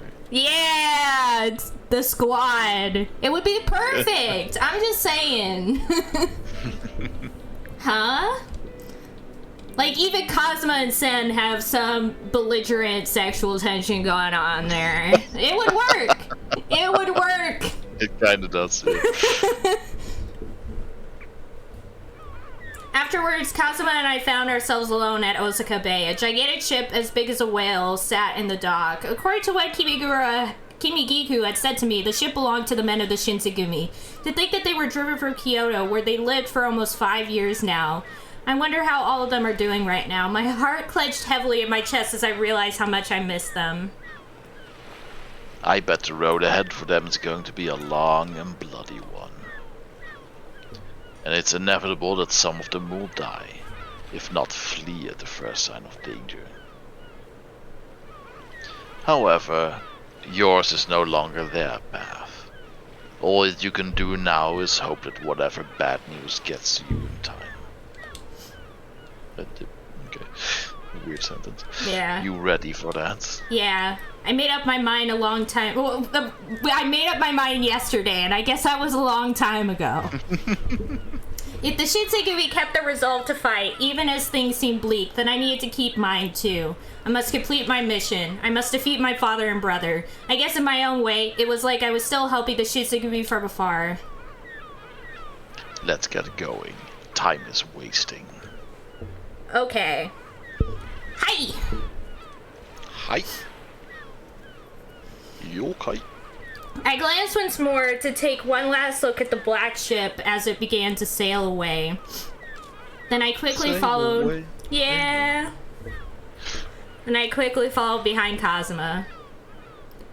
For our trip to Edo, Kazuma brought a horse for us to ride. Kazuma put his foot on the saddle, plopping himself on the horse's back, then reached his hand to me. I stared at his horse's hand for a moment, but then I placed my hand in his. He grabbed me tightly, pulling me up with him. Oh, look at us! Look at us go! Oh, yeah. I'm gonna take my horse. Yeah. Honestly... Hold on tight. If you don't, you'll fall right off. So, a lot of this is actually new content for me. Because in the original, like, version of the game, and the mobile version, which is the version I played, Kazuma is a route, but it's like... It's like, well, like, you're expected to go for the Shinsengumi peeps, with Kazuma being, like, almost like a bad end route. Like, you didn't end up with anyone else, so you end up with Kazuma, you know? Yeah. Like, it's still a route. Like, it still counts as a route. Like, he's still listed there as a route. But you're kind of expected to, like, go for the other peeps instead, because they're the Shinsengumi. You're supposed to go for them. They're, like, the actual historical figures that the whole game was made for. Whereas this game seems to, like, expand his route a lot more. So that's why we're getting, actually, like, a lot of CGs and stuff, which is a bit less, I feel like, in the other routes. Though it might be around the same as, like, some of the new routes in this game. Though it could also be the fact that he is kind of considered the other main guy of the game. But, yeah. Okay, I answered him confidently, but I had never actually ridden a horse before. I had no idea where my weight should go, or where to put my hands or feet. So if I did want to fall off, then I had to grab tightly onto Kazuma. Oh, wait, you know, actually, maybe the other reason is because, unlike the Shinsengumi members, you don't really get as many scenes throughout the game, so this is like them trying to make up for that. Makes sense. You're not holding on tight enough. Tighter, yes. Oh, God. I'm gripping you tightly, though, now that I thought about it. I never actually been this close. Oh, God. You know what? I would be into that. Heck yeah, let's go. And I thought about it. I'd never actually been this close to a man before either. And who knows what Cosmo could be thinking. Oh, God! No! Just thinking about it made me feel sheepish atop this horse, and I became a little quieter as I attempted to retreat inside myself. As soon as we hit Edo, we're going straight for Kyoto. If I'm right, they're probably going to meet with the main leaders to plan for a next attack on the Shogun. In fact, they've probably already met with some of those bastards already. Right.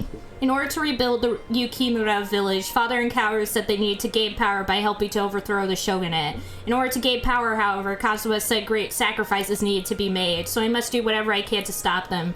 Holding on to this newfound resolve, I tightly embraced Kazuma as we galloped for the east. Let's go! Don't murder every man in your family, so you have no more ties. Except for me. I mean, that's basically what's gonna happen. Don't have to ask for your hand if I just kill your father. No, you know, that's some five brain stuff going on right there. There he is, because we got the Cosmo ending. Let's go! Woo! Awesome. We did it. Now we'll just be playing milk games for a bit because, you know, he went out to get some milk. So we got to get that milk, you know. and then once we get the milk, we can return and then come back to Edo Blossoms. But yeah. What do you think so far? It's awesome. Even playing this years later, this game is still probably one of my favorite Otome games, to be honest. Yeah, I really like the attention to detail in it. Really good. It still has a lot of the problems most Otome games have, but overall the story is like top tier compared to most. Yeah. Alright, well I'm gonna head off. Okay, Thanks for having me. Yeah, thanks for being here, Rolf. Thanks for hanging out and joining me on this adventure. You're the best. See you next time. Yeah, I love you. Yeah, for some milk, we gotta get some milk. See you then. Bye-bye. Have a good night. Bye. Yeah. That was an ending. Okay, published by Idea Factory International Inc. Let's go. I'm trying to talk over the song so this doesn't get like muted, like copyright claimed or anything like that. So I'm going like blah blah blah blah blah blah blah blah blah blah blah. You can't hear the music. No music for you. Okay. Oh yeah, I think there's like a small post-credit scene, but it's like pretty small, so it'll be fine. January 1868. The Battle of Toba Fushimi ended with the Satsuma Chosu victorious. As the shogunate troops retreated, the Shinsengumi headed towards Edo. 4 years ago, I came to Kyoto all by myself in search for my father and met the Shinsengumi. I'm going to leave the city of Kyoto where I made fond memories with the Shinsengumi. He has committed himself to stopping my father, and I have chosen to walk alongside him. We are going to head to Edo without knowing what fate awaits us. Yep. And with that, another route is done. I didn't notice what achievement I got for that. I don't know if I've gotten the achievement yet. Let me see. Well, after this finishes up. After the fin is gone. Oh, yeah. Casablanca. Oh, my gosh. It's so good. Casablanca. I'll have to tell Rolf about that next time. When we're getting the milk, I'll be like, guess what? The final achievement we got was Casablanca. Amazing. So yeah, now we have Kazuma's ending here, which is the last one. Let's see, gallery. So yeah, we got all of Kazuma's stuff. As we can see here, all of his various CGs are here. We got most of Chizuru's, or others, I should say, images, just from going through the main stuff. We have some of Hijikata's. We have all of Okita's because I went through Okita's route. Spoilers for Okita's route here, but there he is. Honestly, this image from Okita, where is it? There it is. This image right here, I love it. Look at him. Look at him. I love him so much. Definitely my #1 favorite, and then Cosmo is like right after him. But yeah, anyways, he looks pretty rad there. So there's that. And I just find it so funny. That's like the only route where he survives, is if you go down his route. Him and Yamazaki's are the two routes that they survive in. Otherwise, they're McFrickin' dead. Which is pretty sad. Saito's pretty cool, as we see there. Oh, wait. Oh yeah, we have Hijikata, others, Kazuma. Yeah, we only got one of this guy. Still haven't seen like any of him. We haven't gotten any of Soma, but at least we have him listed. Same with Ibo. We've got none of those. Yamazaki, none of those. Sana, none of those. We got one for Nagakura, and it was that dumb one. Oh, we have that one of Haruda in the middle there. Oh, and Heisuke when he almost freaking died. We got that too. But yeah. Anyways. Hakuoki! Kyoto wins. We're done. At least on stream. I might play the other routes at some point. Just to check them out. But anyways, thank you guys all so much for joining, by the way. As I said, oh my gosh, my nose has been itching this whole time because of allergies. But next time, well, this upcoming Saturday, via night as usual, we'll be playing whatever wins the poll that I still gotta make. And then Monday, we'll be playing, the next Monday, Rolf and I will be playing Milk Inside a Bag of Milk Inside a Bag of Milk, and possibly starting Milk Outside a Bag of Milk Outside a Bag of Milk, if we manage to finish Milk Inside a Bag of Milk, since that game is pretty short. And then after that, coming back to Hakuoki to do Edo Blossoms. Continuing Cosmo's route, since that's the route we decided to go for. But yeah, thank you guys so much for joining as usual. Let's see who we shall raid. Let us see. Oh, it seems like Sinnoh's the only one that's I trust to raid that's live, so we're gonna raid Sinnoh. / raid Sinnoh beats. There we go. We're heading over there. Thank you guys again all so much for joining.